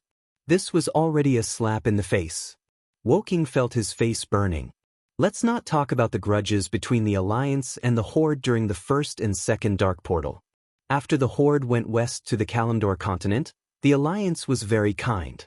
Facing an enemy that could destroy the world, the alliance knew their priorities very well. When the Horde was in trouble, as an ally, the alliance was not stingy with their resources. The wood used to build the city of Orgrim was transported from the Elven Forest. When the Horde was famished, it was the alliance who sold a small amount of food to the Horde to tide over the difficulties. When the Draenor evil orcs fell into madness, it was the alliance who provided support such as holy water and food, allowing Sal to save his compatriots. When the Draenor Day was about to be destroyed, it was the alliance who provided a large number of transport ships to rescue the 2 million orcs who were gradually lacking in resources and falling into despair. If it weren't for the bloodiest war between the two sides, the alliance would have enslaved the orcs. If it weren't for the huge differences in appearance and culture between the two sides, maybe the alliance and the Horde would have become a unified organization instead of being independent and wary of each other as they were now. Wajin argued with an almost argumentative tone. The Horde is also very difficult, and Gurus is still young. It's inevitable that he's young. However, he's still growing rapidly. The Horde doesn't want Chief Gurus's previous unpleasant experience with the alliance to extend to the present. Jaina raised her eyebrows. Oh? Is that so? But I know that Sal is actually younger than Garush. Wajin was speechless on the spot.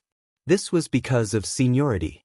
Sal debuted very early, and as the founder of the new Horde, he was brothers with the older generation of Horde leaders such as Varric and Grom.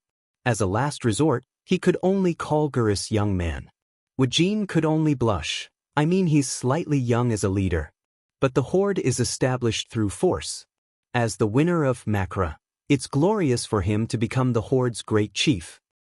The alliance doesn't care who the Horde's great chief is. That's our attitude. If we can talk, we talk. If we don't want to talk, we don't have to talk. Anyway, the alliance will continue to implement the trade contract signed with the Horde until the contract expires, or the Horde unilaterally tears up the contract. After saying that, Jaina waved her hand. I still have official business to deal with. I won't see you out. Without waiting for Wajin to say anything else, she flashed away and left the living room. This was Jaina's Mage Tower, and Jaina could freely travel to any place in the Mage Tower. Wajin left Jaina's Mage Tower. He took the opportunity to observe Theramore. He was shocked to find that the alliance had begun to unabashedly prepare for war. Civilians were lining up to evacuate Theramore by boat, and a layer of armor-like things were being added to the strengthened walls. More anti-aircraft cannons were being installed on the walls. The only thing that made Wajin feel a little lucky was that he didn't see any heavy cannons. Most of the cannons installed by the Alliance were fast-firing, not large-caliber heavy cannons. This meant that the Alliance was guarding against the Horde's possible human wave tactics. But they had no intention of attacking, because to blow up Orgrimmar's walls strengthened by multiple layers of magic arrays, heavy cannons of more than 200 millimeters were necessary. Wajin still couldn't relax. With the mobilization and transportation capabilities of the Alliance would be able to transport the largest artillery to Duroder within a week even without the use of the teleportation portal. Damn it, the Alliance's reaction is more intense than I thought. This was the Alliance's deterrence and warning. After Wajin returned to the Horde in disgrace, he almost joined forces with Kane and Delano to put pressure on the Horde to dispel the furious Gurus's idea of going to war against the Alliance. As a result, while Sal was seeking elemental support, Gurus started the war. But the target was changed to Feralas in the southwest of the Kalimdor continent. This used to be a paradise for neutral ogres and some slave merchants. In the Hammer of Doom, the merchants there even let Varian be a slave gladiator for a long time. When Sal was in office, he never touched these neutral forces. Garush, on the other hand, directly attacked them.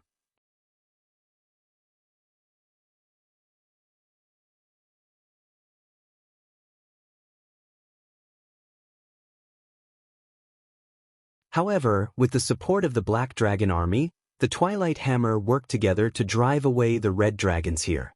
They transformed the stone hall built by the dwarves into a training ground. So Grimbator had to fight again. However, this level of trouble was not worth the Alliance's hero squad. Jaina, although I don't think Urus has the guts to attack the Alliance now, you'd better stay in Theramore, Duque ordered. Yo, I'm facing an army of 2 million orcs. What if I can't hold it? Jaina joked. Why don't you transfer Naxxramas to the top of Theramore's head for me? Duque laughed shamelessly. At that time, the Horde will really have to go to war with the Alliance. Don't you want to? Jaina's bright eyes were full of a faint smile. Duque knew that this was also a test. Hey, I'm your man. Is it necessary to test me like this? Duque raised his hand in surrender. I wonder which fiancé threw me into the ice and snow of the Tirisful woodland and let me experience the cruelty of the orcs? Jaina teased. As smart as she was, it was impossible for her not to know Duque's intentions. At that time, she might have been confused for a while, but after carefully experiencing it later, she would definitely figure it out. Will you hate me for this? Duque asked. Jaina shrugged and spread her hands, pretending to be helpless. Then she sat over and leaned against Duque, her nimble and white fingers drawing circles on Duque's chest. Jaina's voice was faint. If I really hated you, I wouldn't have been willing to follow you for so many years without a title, and even be willing to bear your children. It's just that I never understood why you made me hostile to the orcs at the expense of scaring me back then. Later, after the Horde went west, you were so tolerant of the Horde, even a little indulgent with Sal? I almost thought you had changed, or maybe you weren't you. Duque inserted his fingers into Jaina's fluffy golden hair and stroked it lovingly. I'm sorry. From the past until now, I have always hoped that the Horde will completely withdraw from the stage of history. But what happened later? First, it was because of the situation. The enemies that were more ferocious than the Horde came wave after wave. Second, it could be said that I felt the guidance of fate. Fate was simply metaphysics. It could be said that it existed, but it could also be unreliable. However, Duque had been right for so many years that Jaina had long been convinced. She had to believe it even if she didn't want to. What about this time? Jaina caressed Duke's face and blew into Duel's ear. This girl was clearly using her womanhood to her advantage. Duque was speechless. If it weren't for the fact that this girl had been his sword practice partner for many years, eating her up, brainwashing and instigating her, and achieving the unlocking of all the postures, she would have been completely obedient to him. She even bought the ticket for the ship. Duke might really think that she was that girl who sold her father in history. It's not the right time. It wasn't that he didn't want revenge, it was just that it wasn't the right time yet. Jaina was exceptionally intelligent and understood immediately. Hey, since it's not the right time, why did you still want me to come to the front lines? What if I can't escape? Jaina started to act spoiled. Completely helpless, he could only smile bitterly as he took out a seemingly perfect gem and gave it to Jaina. Wow, it's so beautiful. The energy of this thing? No wonder Jaina was so shocked. This thing looked perfect at first, like the eyeball of a blue dragon. As a radiant moon mage, Jaina immediately sensed the terrifying energy contained within it as soon as she touched it, as well as the astonishing Titan runic magic formation. This is, you can call it, mass-produced focusing rainbow. Focusing rainbow? Mass-produced? What the hell was this? Chapter 1767. Focusing Rainbow. As the most powerful arcane energy in Azeroth, the Titans gave the Blue Dragons a magical artifact to control magic. It helped Maligos the Hairweaver manage the magic of Azeroth. If necessary, it could even absorb the arcane energy of the entire Azeroth, but this would make it extremely unstable. Once it exploded, it would be enough to blow up the entire Azeroth into a second Outland. In the original history, In the next important time node, Pandaria's Mystery, Gurus Hellscream used the Blue Dragon artifact, Focusing Rainbow, to condense a magic bomb and threw it over to destroy Theramore like a nuclear bomb. In order to save Jaina, Ronin, the exemplary character of human lousy promotion, sacrificed his life. This is one of the greatest crimes of Garush in history.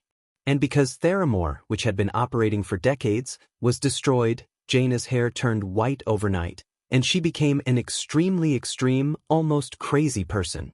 She was blinded by hatred and became unable to see the general situation. Even when she returned to the Dalijan Kirin Tor assembly, she tried her best to advocate ignoring foreign enemies and directly declaring war on the Horde. She was just short of being further corrupted in the game and then being pushed down as a boss in a dungeon. However, in this life, Gurus still wanted to play with the nuclear bomb, Focusing Rainbow. He had to ask Duque first. This is a mass-produced version of Focusing Rainbow. It's a bit like a small magic net and can absorb all arcane energy within a 30-mile radius. You can set the time when it releases the energy again. That is, when you throw it out it will explode in about a few seconds, Duque said seriously. Power? If it's just this operation, it can probably flatten 1/10 of Theramore. When Duque said this, Jaina's expression suddenly changed. Theramore was quite huge. After 11 years of construction with the full support of the Alliance, Theramore was a full 10 kilometers long and wide, which was 100 square kilometers. Blowing up 10 square kilometers at once was definitely more powerful than all the cannons of today, and even the main magic cannons of the Dalijan. Jaina noticed the other meaning in Duque's words. Then what about the other operation? Connect to the magic net and draw in a large amount of arcane energy for a short period of time. In theory, it can cause an even more powerful explosion, but the duration of the explosion will become uncontrollable and it will cause part of the weave to collapse. Duque shrugged. Unless you're planning to die with your enemy, please don't play this game. You're not immortal. When Jaina heard the first half of Duque's sentence, she was so scared that her face turned pale. However, she soon felt Duque's concern and deep love. With this, even if Gurus brought his entire tribe to Dustwallow Swamp, he still wouldn't be able to take down Theramore. No, it should be said that even if they succeeded, they would vomit 18 liters of blood. Woo-woo. Master, your disciple is becoming more and more fond of you. What should we do? After saying that, Jaina immediately offered artificial respiration. Duque accepted it calmly and handed the mass-produced Focusing Rainbow to Jaina. This thing is for you to protect yourself. Although it can be mass-produced, it's best not to use it. After all, the material of this thing was too bad. Anyway, you know it's related to the Blue Dragon's body. Jaina stuck out her tongue. Was this considered as no trade, no killing? After making arrangements with Jaina, Duque passed through the portal and went directly to Dawn Island in the middle of Lordamere Lake. As soon as he stepped out of the portal, Duque saw that Vashch was already in the form of a Naga, waiting respectfully with a group of subordinates. On the shore, there was the giant water elemental Lord Unstable Hydus, the male Naga Deepwater Lord Karathres, and the deep-sea giant Meroger Tidewalker. In the deep water a little further from the shore, there was the huge island-like fish-shaped monster Jisra with most of its body exposed. They were all the bosses in Draenor's Serpent Temple back then. Now that their fate had changed, they had followed Vashch and become the vassal forces of the Alliance. Looking out, the elite Naga guards and Naga priests were lined up densely in the distance. Further away, there were countless Murlocs. These guys, who used to quarrel all day, were all quietly crawling in front of Duque. Sometimes, Duque couldn't help but sigh that fate made fools of people. However, it was because of Duque's constant stirring up trouble that those forces that were originally destroyed and the bosses that were destined to step into death were all pulled back to become his subordinates. This was why the Alliance was strong and prosperous today. In the future, when fighting against the Burning Legion that came again, they would have more confidence. Duque took a deep breath. Although he was already a demigod, and breathing was just an action that could not be done, he always retained the habits of being a human. Duque believed that only humans were the true saviors of this world. He spat out the foul air in his lungs and said loudly, "Everyone from the storm Naga, I have saved you from death. I have given you a future and hope. But this is not without conditions. I think you know what I am here to do today?" The Deepwater Lord Carathres took the lead, knelt on one knee and shouted, "I am willing to die for Master Duke Marcus." All the lords, all the elites, and thousands of aquatic powerhouses knelt down in unison. "I am willing to die for Master Duke Marcus." Death was not just a simple fanaticism. In a sense, this was a more transcendent existence, a more ideal destination. Every single one of them had personally witnessed how the dead humans and powerful creatures had fused with the weave and become immortal existences. For example, the frost dragon Saffron, the Archbishop of Holy Light Alonso's Fail, mortals and things would eventually die or decay. Being loyal to their own demigod Vasht and Vasht's master, Duque, was the true way of kings. Therefore, the loyalty of these aquatic powerhouses who had changed their name to Storm Naga was not false. Seeing the fanaticism in these guys' eyes, Duque was quite satisfied. Very good. Now the world has changed. The water elemental plane is the plane closest to Azeroth. I can feel that the water elemental Lord Tidehunter Neptulin did not personally participate in this world-destroying operation. He is destined to be a thorn in Netherio's side. Perhaps he will be in big trouble. Perhaps he wants to remain neutral, or he is purely acting according to circumstances. At this point, Duque paused, then continued, "The Alliance needs to unite more powerhouses to fight against evil. What you have to do is to persuade him. Use words or force to persuade him to join this war against Netherio." Suddenly, the unstable Hedis asked in a muffled voice, "What if he refuses?"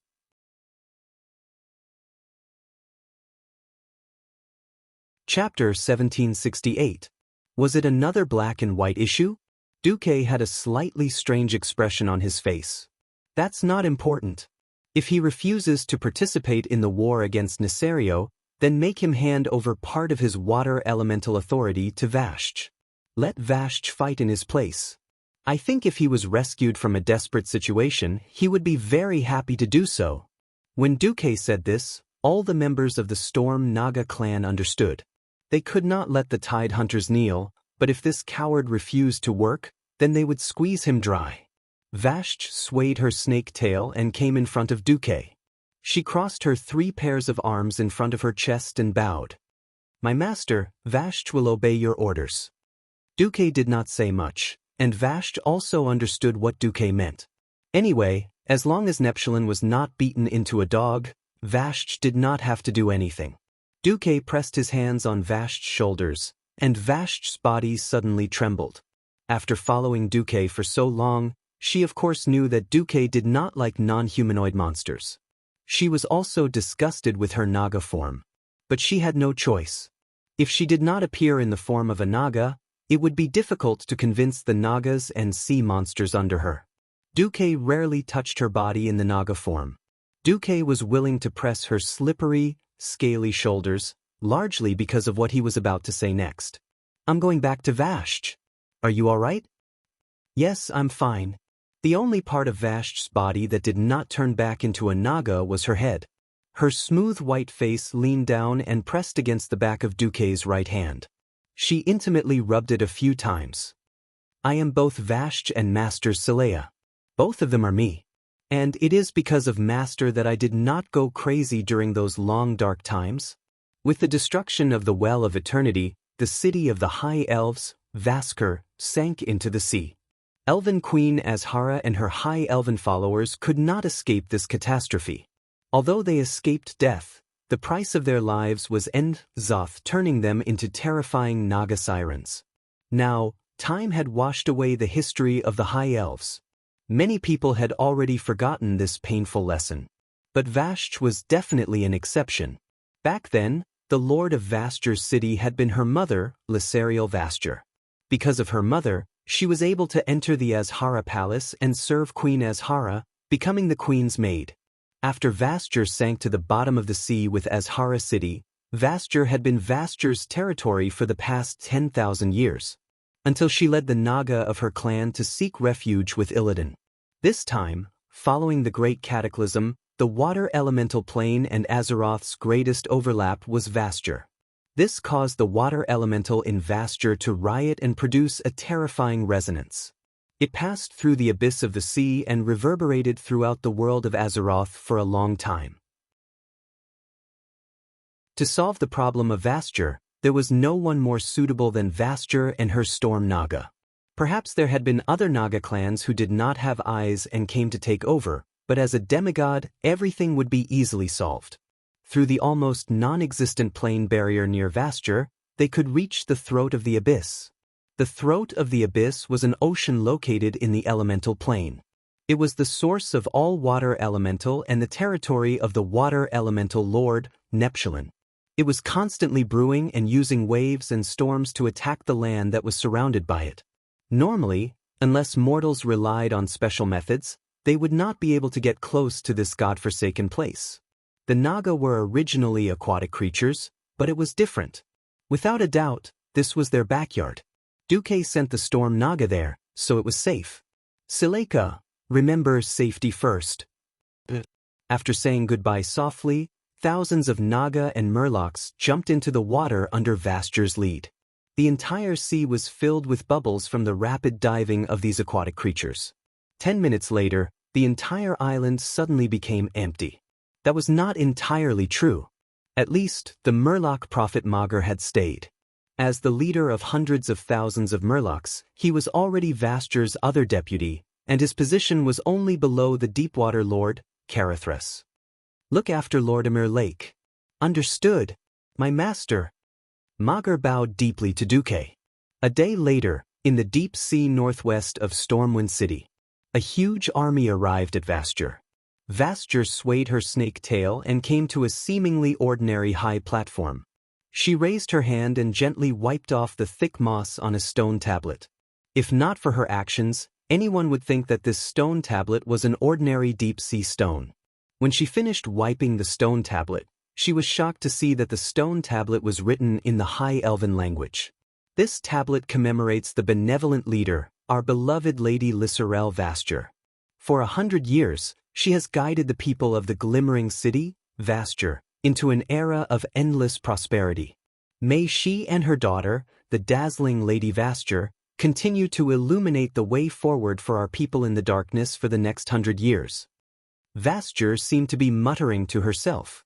It was the Naga's special sound wave language underwater. My master, the one who truly illuminates the way forward in the darkness is you, not me. Vastur is my surname, not my name. Forget it, from the day you saved me, I am Vastur Ubiteria Vastur. Vastur smiled gracefully, and then there was no trace of a smile on her face. She raised her trident high and pointed it forward. Storm Naga, attack, destroy all who resist. The queen's clear voice spread throughout the dark underwater world. Beside her, Carathres, who was even more burly, raised his weapon. Attack, destroy all who resist. Tell those thieves who is Vastur's master. Attack. Thousands of voices responded.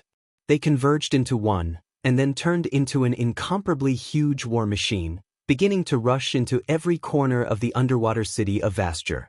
The surrounding water constantly fluctuated greatly. With the scouring of the underwater turbulence, there were red waves everywhere. Vastur was like this. Just like her current position, she did not participate in the battle. She stood on the triangular roof of the tallest temple in this underwater city, ostentatiously displaying her divine power fluctuations. She was declaring her ownership of this underwater city, and also longing for a challenger with enough weight to appear. Unfortunately, there was none. The one who occupied this place was merely a second-rate Naga clan. She did not even need to do anything. Yusler had already swallowed the guy whose name it did not even know into its stomach.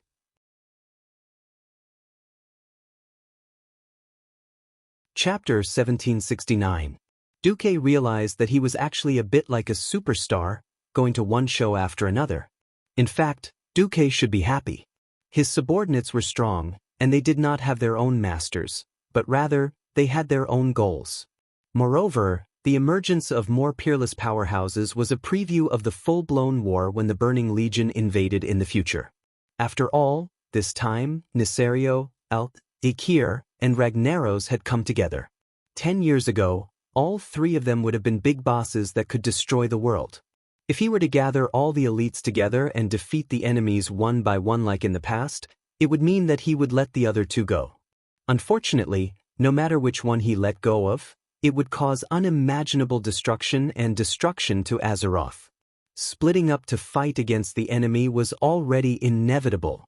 No matter how reluctant Duque was, he had to start learning to let go.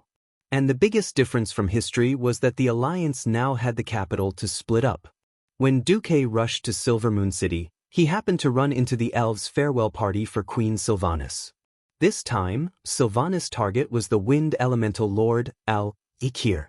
Just as Sylvanas was about to push open the door to the farewell party hall, Duque arrived. We sisters almost thought that the three of us combined couldn't compare to your maid. Queen Sylvanas teased Duque. That's right. At this moment, beside Queen Sylvanas were Aurelia and Sasha, who were dressed in military attire and ready to go to war. The three Windrunner sisters had not gone to war for a long time. He had to admit that the physique of the elves was against the rules. After Aurelia and Sasha gave birth to a daughter, not only did their figure not change, but their breasts were also a grade bigger. Seeing this, the other women around Duke were all envious and jealous. Duque was drooling. Unfortunately, women like the three Windrunner sisters were destined to put the survival of the world as their top priority. They were leading by example, shouldering the future of the entire elven race with their seemingly thin and weak shoulders. Even though Duque didn't think that they were the kind of wife and loving mother he knew from the first day he started dating them, his daughter wasn't even a year old yet, and they had already chosen to fight. This kind of courage. Should he say that it was no wonder their surname was Windrunner? Duque shrugged in the face of Queen Syriana's teasing. Then he went over to each of them and gave them a hug and a kiss. After a long kiss, Aurelia raised her eyebrows and smiled. How surprising. I thought you would use her as an excuse to stop me. Your name is Windrunner, not Canary. When I first met you, I seemed to see a high-spirited warhorse that was eager to enter the battlefield. Why did I have to bind a gust of wind if it was foolish? I'm already very sorry that I've used my child to hold you back for 2 years. Humph. It's good that you know. Sasha pouted. She looked very cute when she was angry. Duque, don't you have anything to tell us? Queen Syriana asked with her arms akimbo and her chest puffed out. Don't be stopped by trash like Ikir. Back then, Sargeras had defeated all the ancient gods and elemental lords. And our future enemy is destined to be Sargeras, who has returned from the bottomless abyss. Duque wasn't looking down on the enemy, but it was a disguised form of encouragement. The Ikir was strong, but he wasn't the final destination of the three Windrunner sisters. He was just a mountain that they would pass by. Only Sargeras was the real destination that everyone had to work hard to cross. The three Windrunner sisters said in unison, "We understand." Queen Syriana held Duque's arm as they walked out of the farewell hall. In the past, countless elves used to look at Duke with envy and even hatred as he was the man who had taken away their queen's body and mind. However, as Duke became a demigod, all the jealousy and hatred disappeared, and all that was left was admiration. That kind of formulaic speech couldn't attract Duque's attention. Although the elves were applauding and cheering for Queen Syriana's speech, Duque's mind had already flown to the southernmost part of the Tanaris desert, Uldum. There were a total of 3 Titan bases on planet Azeroth. The other 2 were Uldaman in the Barren Land, and Ulder in Northren's Storm Peak. Mortals knew the most about Uldaman. It was the place where the Titans created the ancestors of the dwarves, rockjaws, and earth spirits. It was because the earth spirits were cursed with flesh and blood that the dwarves of today came into being. Auder was the place where the Titans left the guardians on the continent of Azeroth lived. It was once filled with the storm giants and their slaves, the crystal puppets. It was also dominated by the ancient god Yogg-Saron. With the battle of the allied forces, Ulder had been liberated. Even the guardian dragons and the Titan guardians knew very little about Ulder. With the consent of the guardian Torim, the leader of the alliance was able to ask Ulder's central computer again. According to Ulder's records, it was confirmed that Ulder used to be the Titan's climate research center in the world of Azeroth, and perhaps it still was. It might still contain the blueprints of the Titan's transformation of the world, including mountains, rivers, seas, and all kinds of creatures. Before the cataclysm, the Titans set up an extremely complicated and powerful Titan barrier for the entire Ulder. Even the Titan Guardians themselves could not enter it. But with the collapse of the Azeroth elemental barrier, Ulder became accessible for the first time in 25,000 years. For Nesario, who was keen on creating new species of dragons such as the Twilight Dragon, there was mysterious information he could not refuse. There were a total of 3 core areas in Ulder. One was the Hall of Origins, that had mastered the mysterious power of the Titans. Due to Duque's special instructions, the archaeological team belonging to Lang Bronzebeard had gone deep into the Hall of Origins of Ulder as soon as possible after the cataclysm. According to the preliminary reports, this pyramid covered in sand and gravel was a place that archaeologists dreamed of. Precious ancient relics and terrifying automatic defense systems could be seen everywhere. But according to the ancient language on the stone tablets discovered at this stage, archaeologists suddenly discovered that there was an even more important treasure hidden in these halls. A secret that could threaten the entire Azeroth, a weapon of mass destruction that could recreate all life in Azeroth. The leaders of the Alliance believed that the invaders of Ulder, led by Nesario, obviously knew this secret and hoped to use this treasure as a weapon. Finding and protecting the Hall of Origins was no longer just an academic need.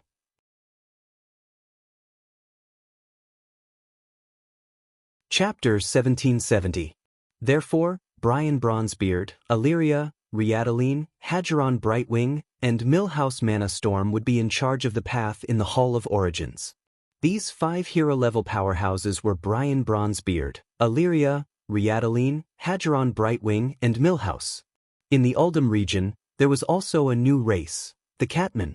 During the creation of the world, the Titans also created a mysterious race, the Catmen, Torville. They were used to guard the Titans' research facility in Uldum, and Torville's lost city was where they once lived and fought. But with the appearance of the wind elemental plane, Torville, which was the closest to them, naturally became their first target to conquer the world. The main opponents in the Torville dungeon were the Catmen General and the Spiritual Leader, but the final opponent was the culprit sent by the Wind Elemental Lord to bewitch the Torvilles, Hyamet. Torville's lost city was the stronghold of Nephiselt. Nephiselt was one of the Catmen Torvilles, and the flesh curse had turned their stone skin into flesh. In fact, almost as soon as the cataclysm happened, Deathwing's forces infiltrated Uldum faster than the Dwarven archaeologists. Torville swore allegiance to Deathwing in exchange for a chance to remove the flesh curse. After signing a dark contract with Deathwing and his army, Nephiselt Torville, who had regained their stone skin, retreated to their ancient capital, the Lost City, in the Venel River Delta, and continued to threaten the entire Uldum. However, after the curse was lifted, the gang of Torwills turned around to bite back at their benefactor. Even so, because Nephiselt had already signed a dark contract, the distortion and malice in them could never be removed. The Lost City was easy to defend and difficult to attack. The periphery was surrounded by steep mountains and swamps filled with crocodiles. Even if there was no garrison in the city, it was difficult to invade. What was worse was that the commander of Nephiselt was Lord Southwind, Hyamet, who had given them new power. She was one of the most powerful servants under Deathwing and Thakir. Even though he was a powerful enemy and an unshakable general, the fact that Hyamet appeared in the Lost City might also be an opportunity. After strengthening a large number of troops and corrupting Nephiselt, he did not have much power left. A truly powerful team of heroes might be able to sneak into the city and assassinate Lord Southwind before he recovered his power. This task was given to Sasha. She would team up with Marid, Vanessa, Sally Whitemane, and Solarian, the great astrologer, in order to complete the mission quickly. The teams formed by these two groups of heroes were just side divisions. Their main force was still dealing with the wind elemental lord Al-Akir.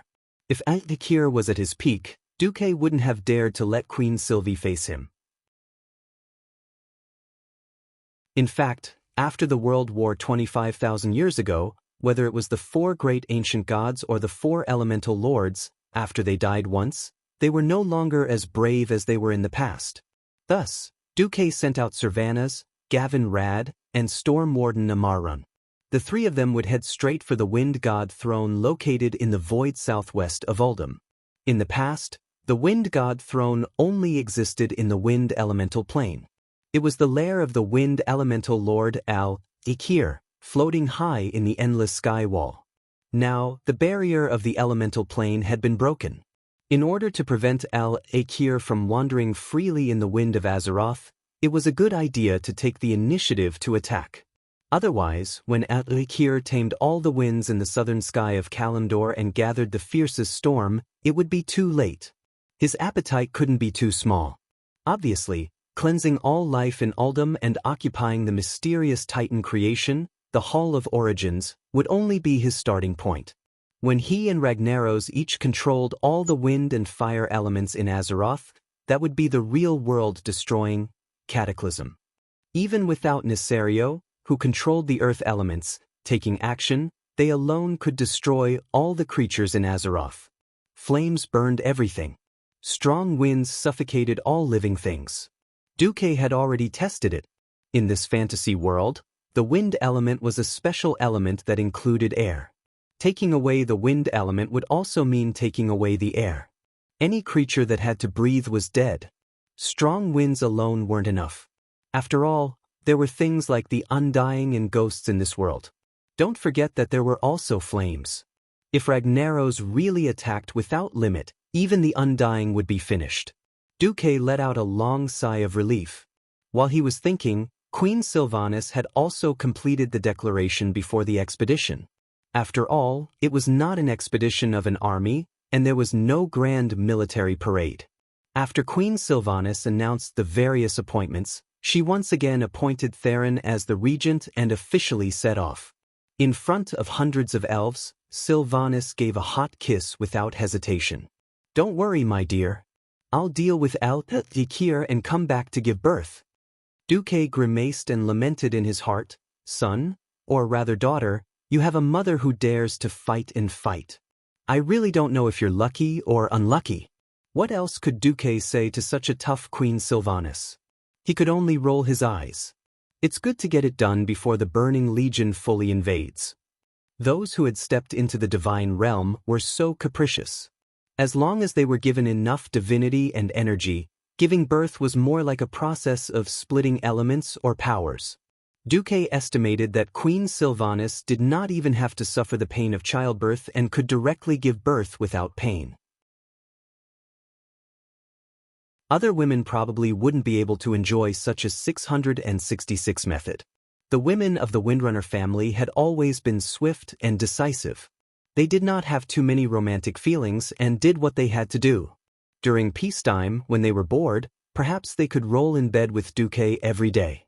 Even as a queen, they could completely unlock all the positions.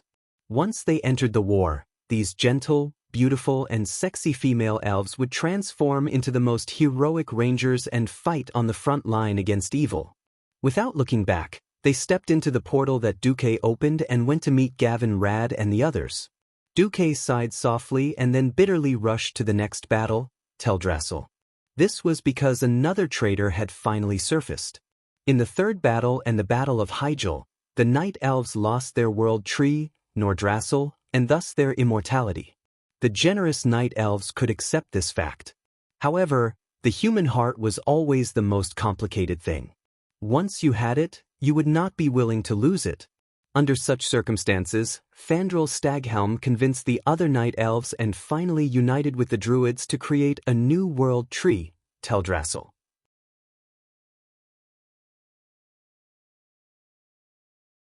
Chapter 1771.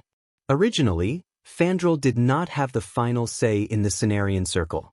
Unfortunately, Malfurion, who could keep Fandral in check, entered the Emerald Dream after the Battle of Mount Hyjal. No one knew the reason, and no one knew how to wake him up again. Naturally, Fandral replaced him and became the Archdruid. Without Malfurion's interference, Fandral could do whatever he wanted. Since ancient times, the Druids and the Cenarian Circle formed by the Druids had never been under the jurisdiction of the royal authority or any other regime. Even though Tyrande was the spokesperson of the divine authority among the Night Elves and held the highest authority among the Night Elves, she had no right to stop Fandral's actions. Without Malfurion, the only one who had the ability to stop Fandral was the former Druid mentor, the halfling Cenarius. Coincidentally, Grom had chopped the shit out of him with his axe. Moreover, most of the Night Elves yearned for immortality again. Tyrande could only acquiesce. However, even though the New World tree grew rapidly and the incomparably gigantic thickets could be seen from the northern coast of Calendar, the Night Elves settled down here and began to build their first new city in thousands of years. All of this was not as perfect as Fandral had imagined. The Night Elves did not regain the ability to live forever. It was very simple. Teldrassil did not receive the blessings from the Dragon Kings like Nordrassil. After all, Alexstras's blessing was to protect the safety of the Well of Eternity. Now, the new Well of Eternity had exploded. The cruel reality had proven that the Night Elves did not have the ability to protect the Well of Eternity alone, and there was no need to protect the new Well of Eternity. Therefore, there was no need to renew the benefits of immortality for the Night Elves. As a result, Teldrassil began to gradually decay.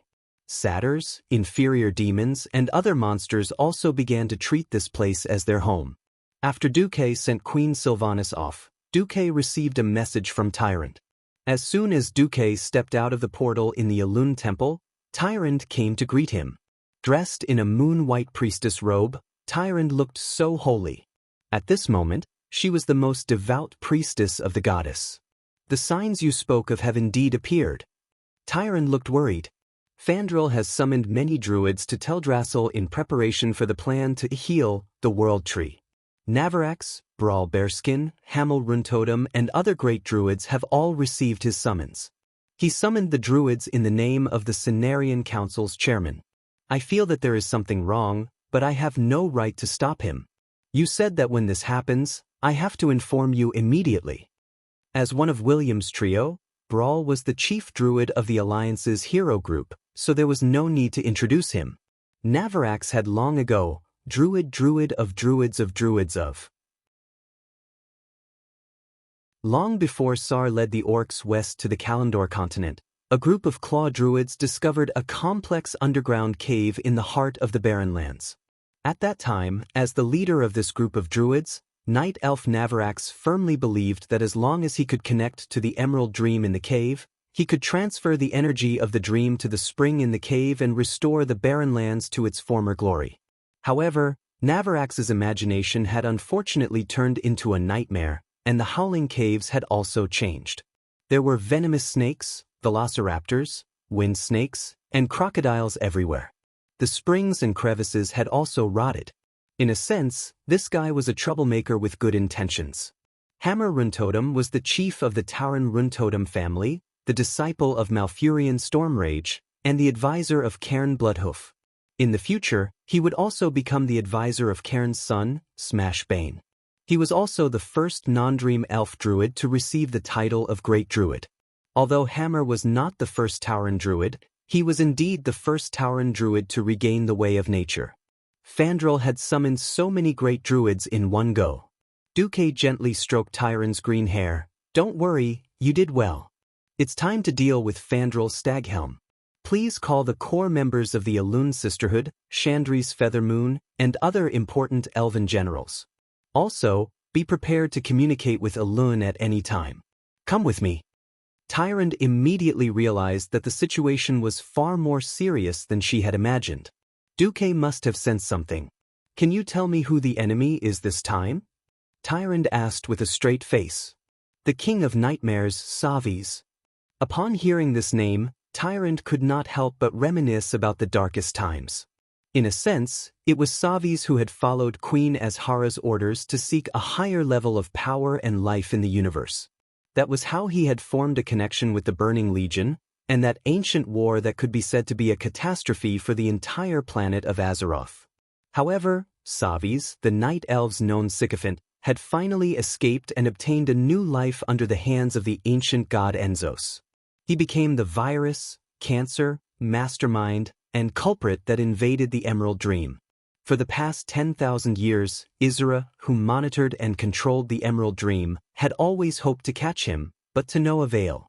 He was too cunning, and almost no matter what he did not reveal his true form.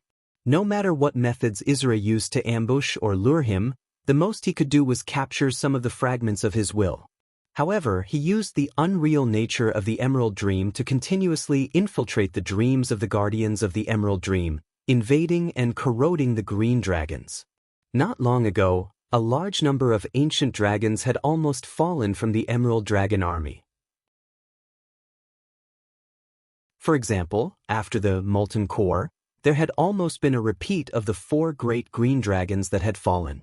If not for Duque's warning to Isra, the Green Dragon army would have lost a few ancient dragons that could fight. Hearing Savis's name, Tyron's expression turned ugly.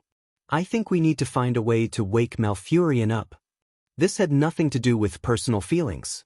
It was purely because Malfurion, who controlled the power of the Emerald Dream, was an ideal candidate to fight against Savis. Tyron bit her lip and seemed to hesitate, but still said, "Duque, don't you know soul magic? I agree with you using it on Malfurion." Duque shook his head. "It has nothing to do with that. I already know that Malfurion fell into a deep sleep because he was trapped by the nightmares of the King of Nightmares. He has been having nightmares for the past few years. I have already solved this riddle. All that's left is to wait for the actors to arrive." Tyron's eyes widened.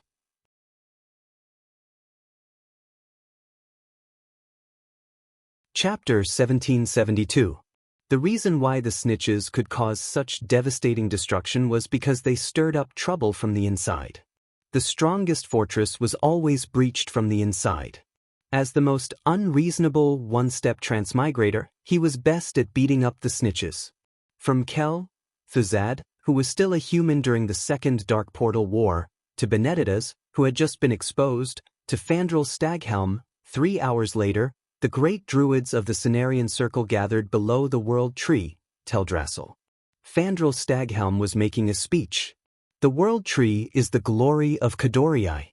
It is the legacy that Kadorii lives on. Without the World Tree, Kadorii is not even worthy of being called Kadorii. Look, Teldrassil is drying up and more cracks appear on the trunk. As the protectors and coordinators of nature, can we sit back and watch this happen? Fandral waved his hand and made a sweeping gesture. "No! We can't sit back and watch this happen." With that, he raised a statue that had 4 legs and was in the shape of a centaur, but its body was decorated with many leaves. As the chairman of the Cenarian Circle, I formally propose a motion to use the statue of Remulos to heal the World Tree. Remulos was the son of the demigod Cenarius. After the death of Cenarius, he became the protector of the Moonlight Woodland.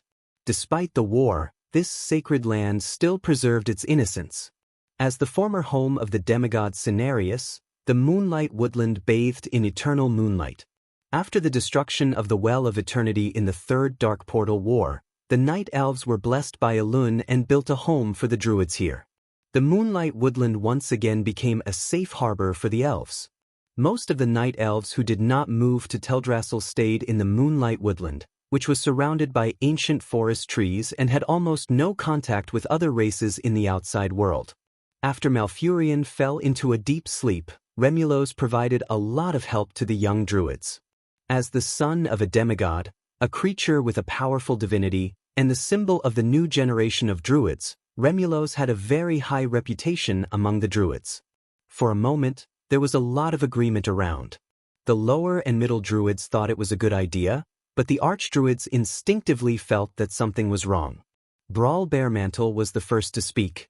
"No one can deny that Teldrassil is a miracle of the world. It is a magnificent natural landscape created by us druids through the magic of Azeroth itself. But even such a huge tree had to go through life and death like any other living thing. However, Teldrassil is abnormally sick in his prime. It's not malnutrition or physical damage, but sickness. This is very abnormal. I think we need to find the cause first, instead of using magic to cure it. Brawl's words were pertinent and reasonable, but his argument was immediately rejected by Fandral. Teldrassil is withering, it needs more nutrients. We used magic to hasten its growth, so we should give it more magic. As long as its body is strong enough, it can ignore all pests and diseases. Fandral's high-sounding argument was refuted by a sharp female voice. Just like how you poison Malfurion with morning wheat, while claiming that you were going to rescue him? To be as shameless as you are, you must be one of the best among traitors. The one who spoke was naturally Tyrant Whisperwind, the highest leader of the Night Elves and the spokesperson of the moon goddess Elun. These words caused an uproar among the druids. What was going on? This was no longer a quarrel, but a fight to the death. A fight to the death. Ever since the Elun Sisterhood and the druids seized power from Queen Azhara 10,000 years ago, the Night Elves had been in a parallel political system that had nothing to do with each other. The moon goddess belonged to the moon goddess, and the druids belonged to the druids. Although their doctrines were similar and their origins were the same, the bosses were actually different. The Elun Sisterhood was a typical divine path, and the will of Elun was absolute. The druid doctrine was based on the harmony of nature, and even the founder of the religion, Cenarius, was only the highest teacher, not the ruler. The two factions respected and helped each other, and this was how they had been for the past 10,000 years. Now that Tyrant had suddenly launched an attack, if there was no concrete evidence, it might cause a civil war among the Night Elves. The druids saw that Tyrant had not only brought Duke Marcus, the higher-ups of the Elun Sisterhood, Chandri's Feathermoon and other generals, she had also brought over 1,000 sentries from the Moon Goddess Temple. Just this was enough to cause them to be in an uproar. High Priest Whisperwind, please be careful with your words. May I ask, do you have concrete evidence? Navarax shouted on the spot. Of course I do. The evidence is this morning wheat. Tyrant tossed a large bag into the distance. This, such bright natural energy, there's no problem. Navarax sensed it. Tyrant laughed coldly. Of course there's no problem, if you didn't use the Emerald Dream to send your soul into this bag of wheat. At this moment, Fandral's expression finally changed. Nonsense. Is that so? Malfurion is in a deep sleep because he was ambushed by the King of Nightmares, Savis, in the Emerald Dream and is trapped in a nightmare cage. Tyrant held the bow in her left hand, extremely agitated. She was already beyond angry. Her impassioned voice suddenly rose an octave. Fandral, you ordered the druids to collect large amounts of morning wheat in order to create a cursed poison to sprinkle on Malfurion's sleeping body.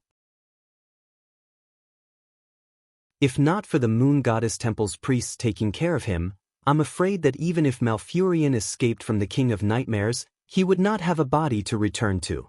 At this moment, Duque spoke. Of course, Fandral, you can say that there was a traitor among the druids who collected the morning wheat, and he was bribed by the King of Nightmares to add poison. But who is in the right and who is in the wrong? Just find an archdruid to sink into the Emerald Dream to find out. Not only do you check the morning wheat, but also carefully listen to Teldrassil's voice. Hearing Duque and Tyrant's words, the druids began to waver. They were right. As long as an archdruid sank his soul into the Emerald Dream, all the mysteries would be revealed. The three archdruids, Brawl, Navarax, and Runtotem, looked at each other and made a decision on the spot. Brawl said, I'm better at fighting. I'll protect you. Navarax smiled bitterly. I failed once in the Howling Caves. I'll forget about it this time. I'll do it. The Minotaur druid Hamuel smiled bitterly.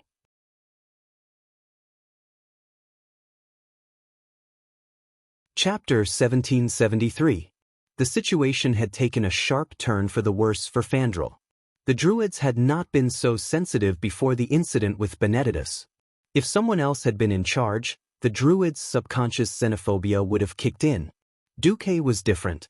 For more than 20 years, Duque had the nickname of Eye of Light among the higher-ups of the Alliance. It described Duque's ability to distinguish between good and bad, and to find the traitor directly. The most famous and earliest were the ones who discovered that Sargeras had possessed Medivh. Then, they found Nesario, who had used the ultimate transformation spell, to become the Lord of Presto. Then, it was Onyxia, and most recently, it was the Archbishop of the Stormwind Kingdom, Benedictus. As long as they were a traitor, they would not be able to stay for long without being caught by Duke. Or rather, it was not that the time had not come. When Duque arrived, the Druids had actually believed most of it. Not only did they not continue to cluster around Fandral Staghelm, but they also spread out to form an encirclement to prevent Staghelm from making a move. What they lacked now was the most decisive evidence. At this point in time, Fandral panicked. If it was someone else, they might have wet their pants. Whether or not he was the acting chairman of the Cenarian Circle, Duque was a true demigod and the Alliance's commander. He was Alexstrasza, whom the Night Elves worshipped like a true god, often bragged, and shamelessly asked Elune to borrow a high priest to warm his bed. No matter how Staghelm tried to stay calm, he was still panicking. It was completely different from the plan that he had agreed with Savis. This was no longer just making a mess, it was simply piercing the sky. Duke Marcus, you are the enemy of nature. The butcher who abused magic to destroy nature. What do you mean by slandering me like this?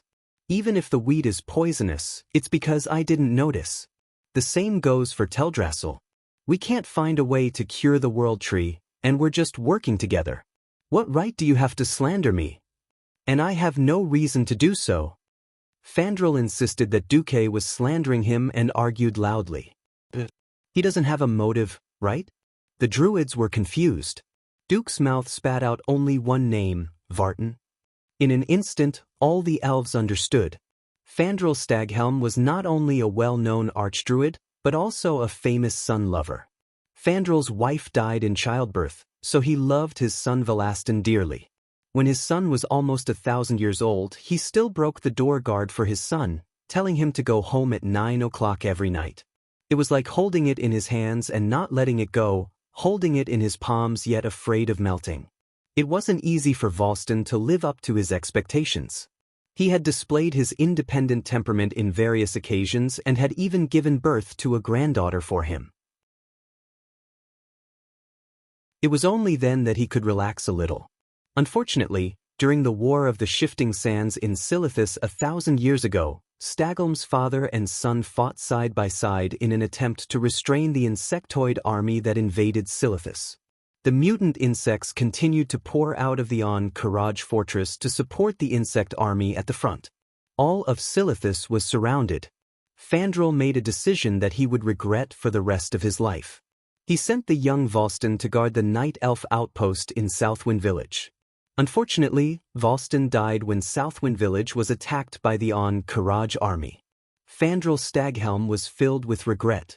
Even many years after his son's death, the Druids could still hear Fandral crying at night for his son. Grief and pain had changed Fandral's character, perhaps even more than that. Since Volston's death, he made many tough decisions, and his actions became more and more hasty and arbitrary. Since a few hundred years ago, he did not allow anyone to question his decisions. Many Night Elves saw this as a sign of his confidence, but some thought that he was too arrogant. Fandral himself did not care about what others thought, unless that person was in his way. Everyone knew that in the past 1,000 years, he had been looking for ways to resurrect his son in various ways. In fact, because Duque accepted the Karaj insectoids as his slaves, Fandral was even more furious. He even encouraged the entire Cenarian Circle to pressure Duque to execute all the insectoids. However, none of the archdruids were willing to support him, and Tyrande had suppressed this matter. Now, everything Duke and Fandral had done was for the sake of their dead son, Volston. The Druids were shocked, but in their hearts they immediately accepted this explanation. Duke Marcus, are you humiliating my son who sacrificed himself for my people and for the peace of Kalimdor? I can't accept this. Fandral took half a step back, still trying to defend himself. It was very simple because there was no evidence left behind for what he did. He did not believe that Duque, who had nothing to do with him, could see what happened in his dream. Duque was indeed powerful. Obviously, the dream was not Duque's domain. Duque laughed coldly. Many of you only know that under Nozdormu's request, I returned to the ancient war 10,000 years ago for the balance of history. Probably not many people know that not only did I convert Archimonde's shadow curse, I also obtained Shadow Force, which I used to enter the Burning Legion. I even commanded Savis as a Void Lord, didn't I? The King of Nightmares, Savis? This almost taboo name suddenly made all the druids nerve sensitive. In the eyes of outsiders, the Cenarian Circle's druids in the past 10,000 years seemed to be fighting with the air. Only the druids who had truly entered the Emerald Dream knew how terrifying and dangerous the nightmares in the dream world were. The only name that could not be avoided was Savis. Duque continued, I have mastered the ability to control souls, and I have also memorized Savi's soul undulations. I didn't feel it before, but now that I see you, I can immediately sense that you are covered in that guy's disgusting stench. This time, Fandrel's expression finally changed. That's right. Although he had served Savis in the past, he had never completely accepted Savi's power of nightmares like this. A long, long time ago, when Fandrel was searching for a way to resurrect his son, he was entangled by a nightmare. However, the nightmare did not torture him. Instead, it told him that there was a way to resurrect Volston. Fandrel, who was crazy about his son, of course immediately accepted the King of Nightmares' help and request. He lured Malfurion into the dream to investigate and was trapped in the dream. Then he persuaded the council to plant a second world tree and secretly planted part of the King of Nightmares' essence on Teldrassil, cursing the tree from the beginning.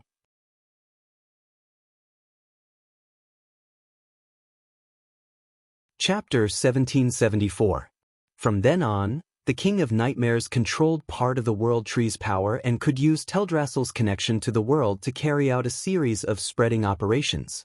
The King of Nightmares, of course, gave Fandrel a new son after Fandrel made these contributions.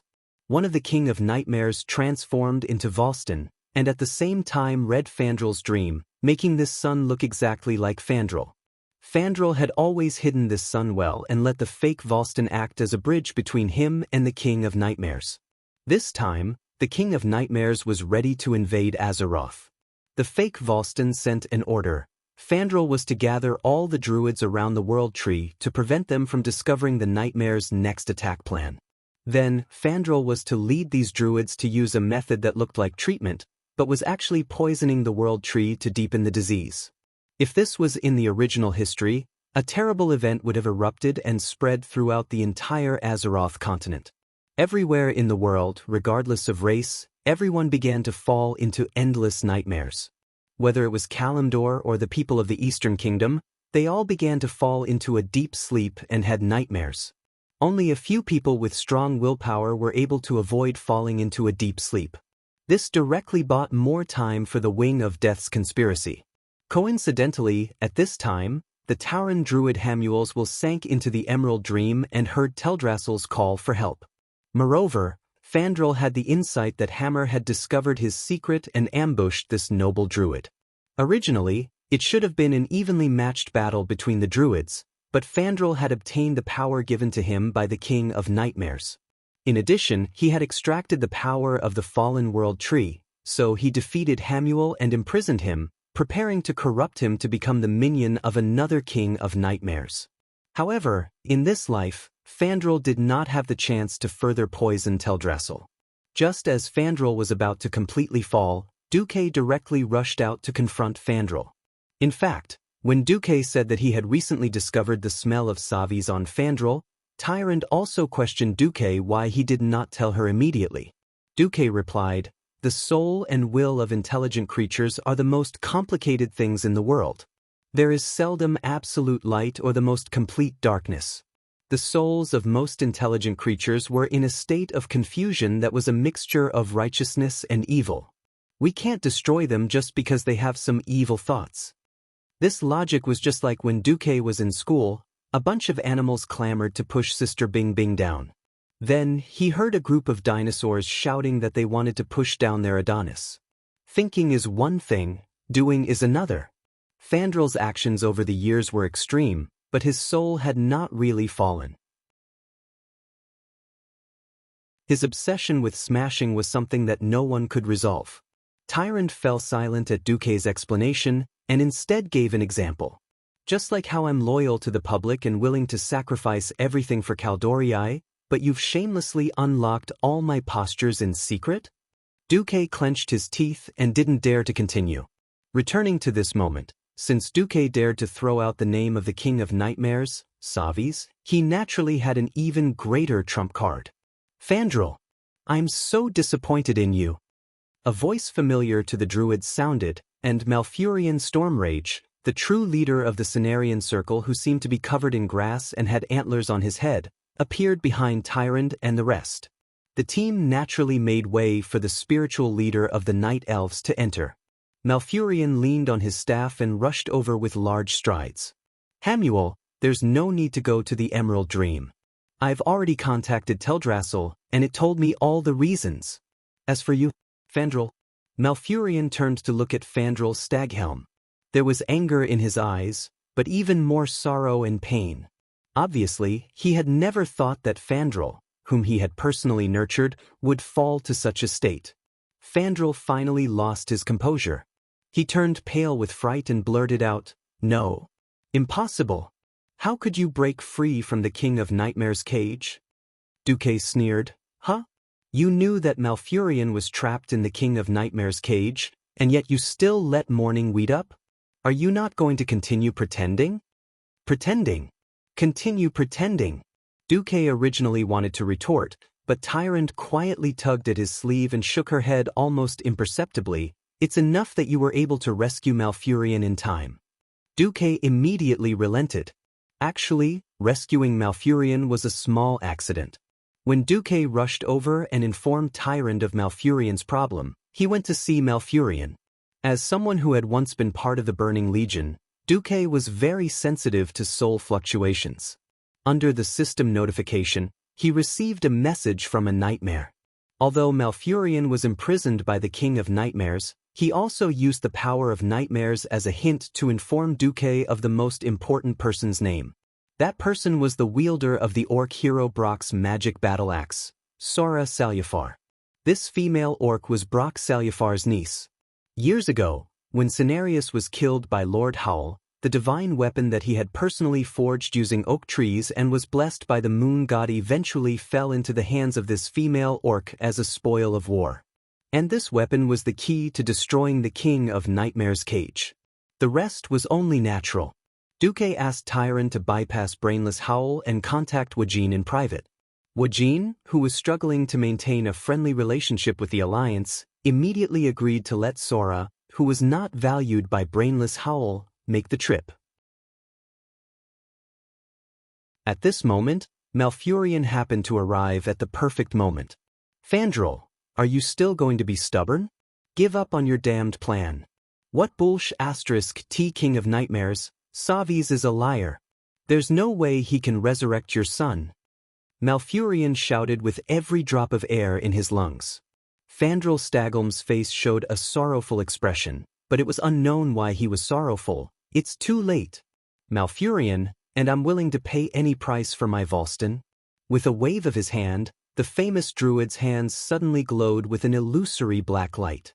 In the blink of an eye, thousands of translucent nightmare minions with twisted limbs and tentacles jumped out of thin air and began to attack all living beings present. Malfurion turned his head to look at Tyrant, who was standing beside Duque, and then turned his gaze to Duque. "Next, it's a matter between master and disciple. Duque, do you agree?" "I agree."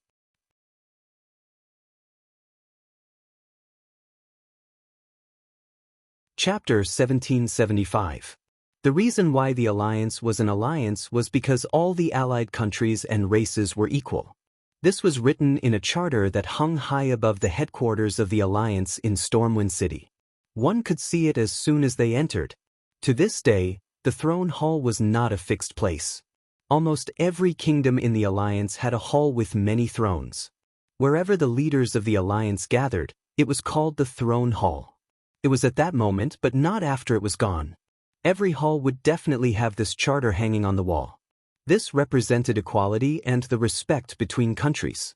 If it was the Empire, Duque could just bring people to capture Fandral and beat him up. There would be no need for so much trouble. It was because he respected the traditions of the Night Elves, as well as the entanglement of politics and religion, that Duque patiently confronted Fandral. On the other hand, he was giving Tyrande face. Duque was definitely happy to see Tyrande monopolizing power. After all, that would save him a lot of trouble. However, he did not want Tyrande to take all the power in the form of a tyrant. In fact, Malfurion was also involved in Fandral's incident. In this life, Tyrande did not choose Malfurion. In a sense, Malfurion's green card was real. Even if Duque succeeded, he still respected Tyrande. He had spent too little time with Tyrande. He could not compare to the Stormwind brothers. The two brothers were Tyrande's childhood sweethearts for more than 13,000 years. They would always have a special place in her heart. It was not appropriate to belittle or elevate them. Therefore, this time, Duque played the role of a quiet, handsome man and quietly watched the battle between master and disciple. There was no Liang Jingru in this world, and there was probably no big sister who gave him courage. Duque did not know where Fandral got his courage from, but he actually wanted to kill Malfurion in front of Duque and Tyrande. Corruption, grant me strength. Fandral's current posture was very similar to Archimonde's when he absorbed the vengeful souls of the world and prepared to use his ultimate move on Mount Hyjal. Unfortunately, the Ack brothers' graves were already 3 feet tall. Old man, don't learn from him, okay? Clearly, Fandral was absorbing the fallen power of the World Tree for his own use. The main point was that Duque had exposed Fandral's scheme in advance in this life, and the decay of the World Tree was much shallower than in the original history. That kind of superficial level of depravity power was not even worth mentioning. Duque saw that Fandral had not reached the demigod level after absorbing for a long time, and he began to yawn. Naturally, Malfurion and the others wouldn't keep Duque waiting. After all, this was a disgrace to the Cenarian Circle. If they couldn't handle it themselves and had to ask Duque to do it, not only would they lose face, they would also fall into a passive position politically. Obviously, Fandral would not give up without putting up a fight. He had summoned a nightmare monster the size of a villa. At least in terms of momentum, it was very scary. Such a huge, semi-illusory, black, and even living tissue could not be counted. Anyway, a druid could not avoid a single one of its tentacles. The slightest touch would cause the druid to fall into a nightmare as if he was having an epileptic seizure and kept struggling on the ground. Have a taste of nature's wrath.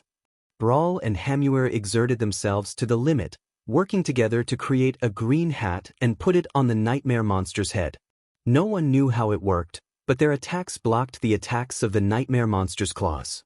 Malfurion summoned the World Tree, and there was still a lot of nature energy left to block Fandral's spells. At the same time, a green glow appeared on top of Malfurion's head and instantly gathered on the tips of his 2 antlers. Then he shot out a ray similar to moving deadlight. Swoosh! It seemed to have missed, but after the ray passed Fandral's body, it suddenly made a turn and shot into the void. The seemingly empty void suddenly cracked open, and an object with the appearance of a young night elf fell out of the void. Vast Ein? Fandral let out a scream.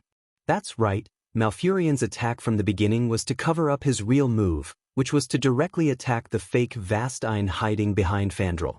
The druid's magic attack was not strong, but the magic of a great druid was still strong. Malfurion shattered the shadow creature that had taken the form of Volston. In the next second, this farcical betrayal ended because Fandral was a sun control freak. When he saw his son being beaten up, Fandral, who could not bear the thought of losing his beloved son for the second time, Fandral fainted on the spot because of the great psychological impact. Without the main brain, the nightmare monster's claws that attacked based on instinct were naturally no match for the druids. Duque, what about Isra? At this time, Malfurion finally thought of the possibility that the King of Nightmare's target was Isra. I'm fine. Since Duque reminded me, how could I be so stupid to fall into that trap? In the void, a green-haired woman with the appearance of an elf walked out. Although she was only a projection, the dragon horns on her head and the pair of eyes that almost never opened told everyone who she was, the Emerald Dragon King, Isra. When the druids all bowed to Isra, Isra nodded at Duque in gratitude. "Thank you, Duque. That was indeed a very sinister trap. If not for your reminder, even I might have been trapped there." "You're welcome," Duque said calmly, showing off the demeanor of a master. Tyrande looked at Fandral, who had fainted on the ground. "Malfurion, what about him?" Malfurion looked up at the sky and sighed. "Fandral? He was also tricked by the King of Nightmare. Strictly speaking, he is also a victim. Seeing that he did not cause too much damage, I have decided to imprison him in a prison in the Moonlight Woodland that is used to purify the soul until he regains consciousness." Although everyone present, including Malfurion himself, doubted whether Fandral could really recover, what he said was the truth. After all, after Malfurion's inspection, he found that the world tree was not seriously poisoned. The only one who was truly tricked by Fandral was Malfurion. Even the victim had given up on pursuing justice. What else could the others say? At the end of the day, this was the internal affairs of the Cenarian Circle. However, Duque made a request. "I agree with the Cenarian Circle's method of handling things. However, I am worried about Stagholm's mental state. I heard that he has a granddaughter." Tyrande immediately understood what he meant. His daughter-in-law, Rara, and granddaughter, Estalia, live in the night elf territory of Grey Valley, Astrana. However, I will bring them to the Moon Goddess's temple. The story. Malfurion leaned on his staff and sighed.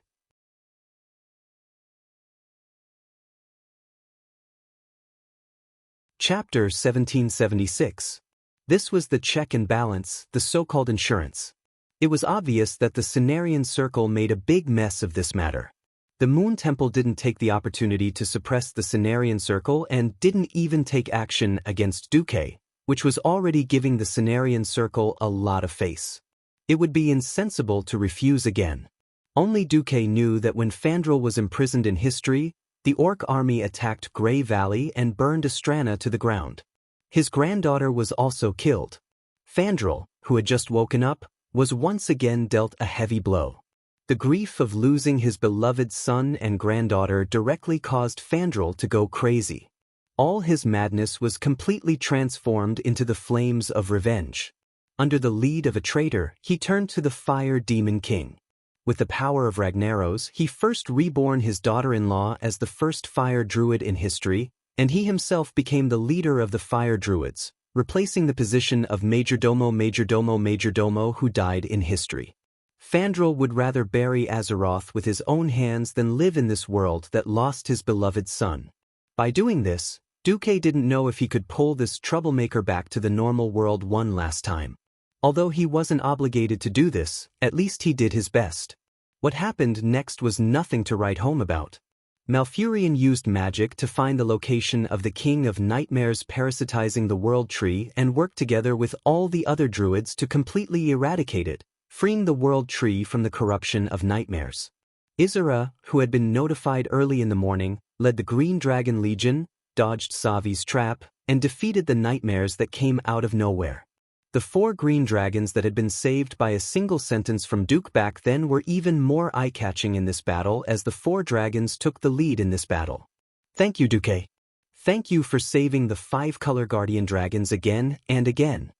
Isra's girly voice sounded so cute no matter when he heard it.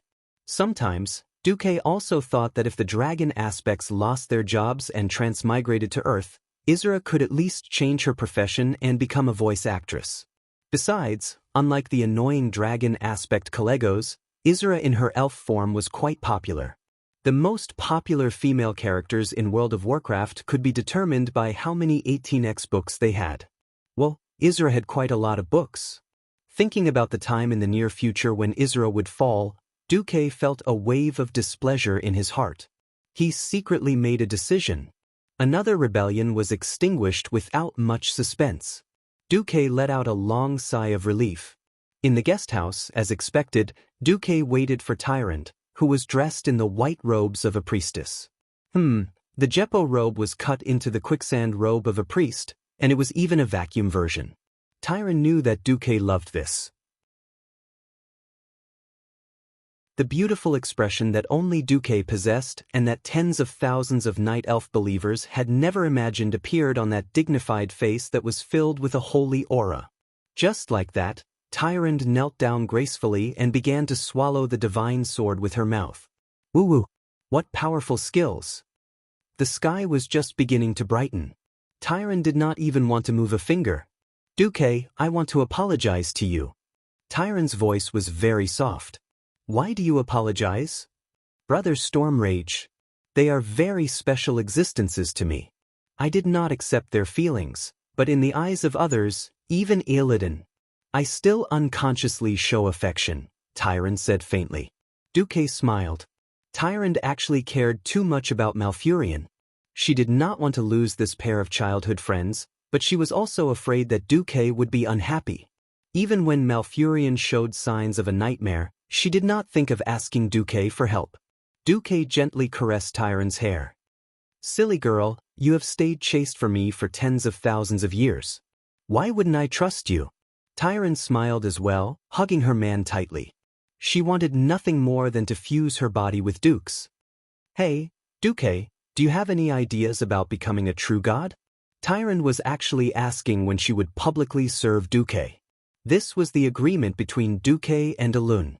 When Duque became a true god, Elune would officially give Tyrande to Duque. Duque's expression darkened. He could only tell the truth. I don't have any ideas yet. I can only confirm that the path of the elements alone is not going to work. If it was in the Dungeons and Dragons world, those who could completely master any of the elements would be true gods made of iron. Moreover, they would be the most powerful gods with great divine power among the true gods. The rules of planet Azeroth were obviously different. Lords who could control the four major elements were at most demigods.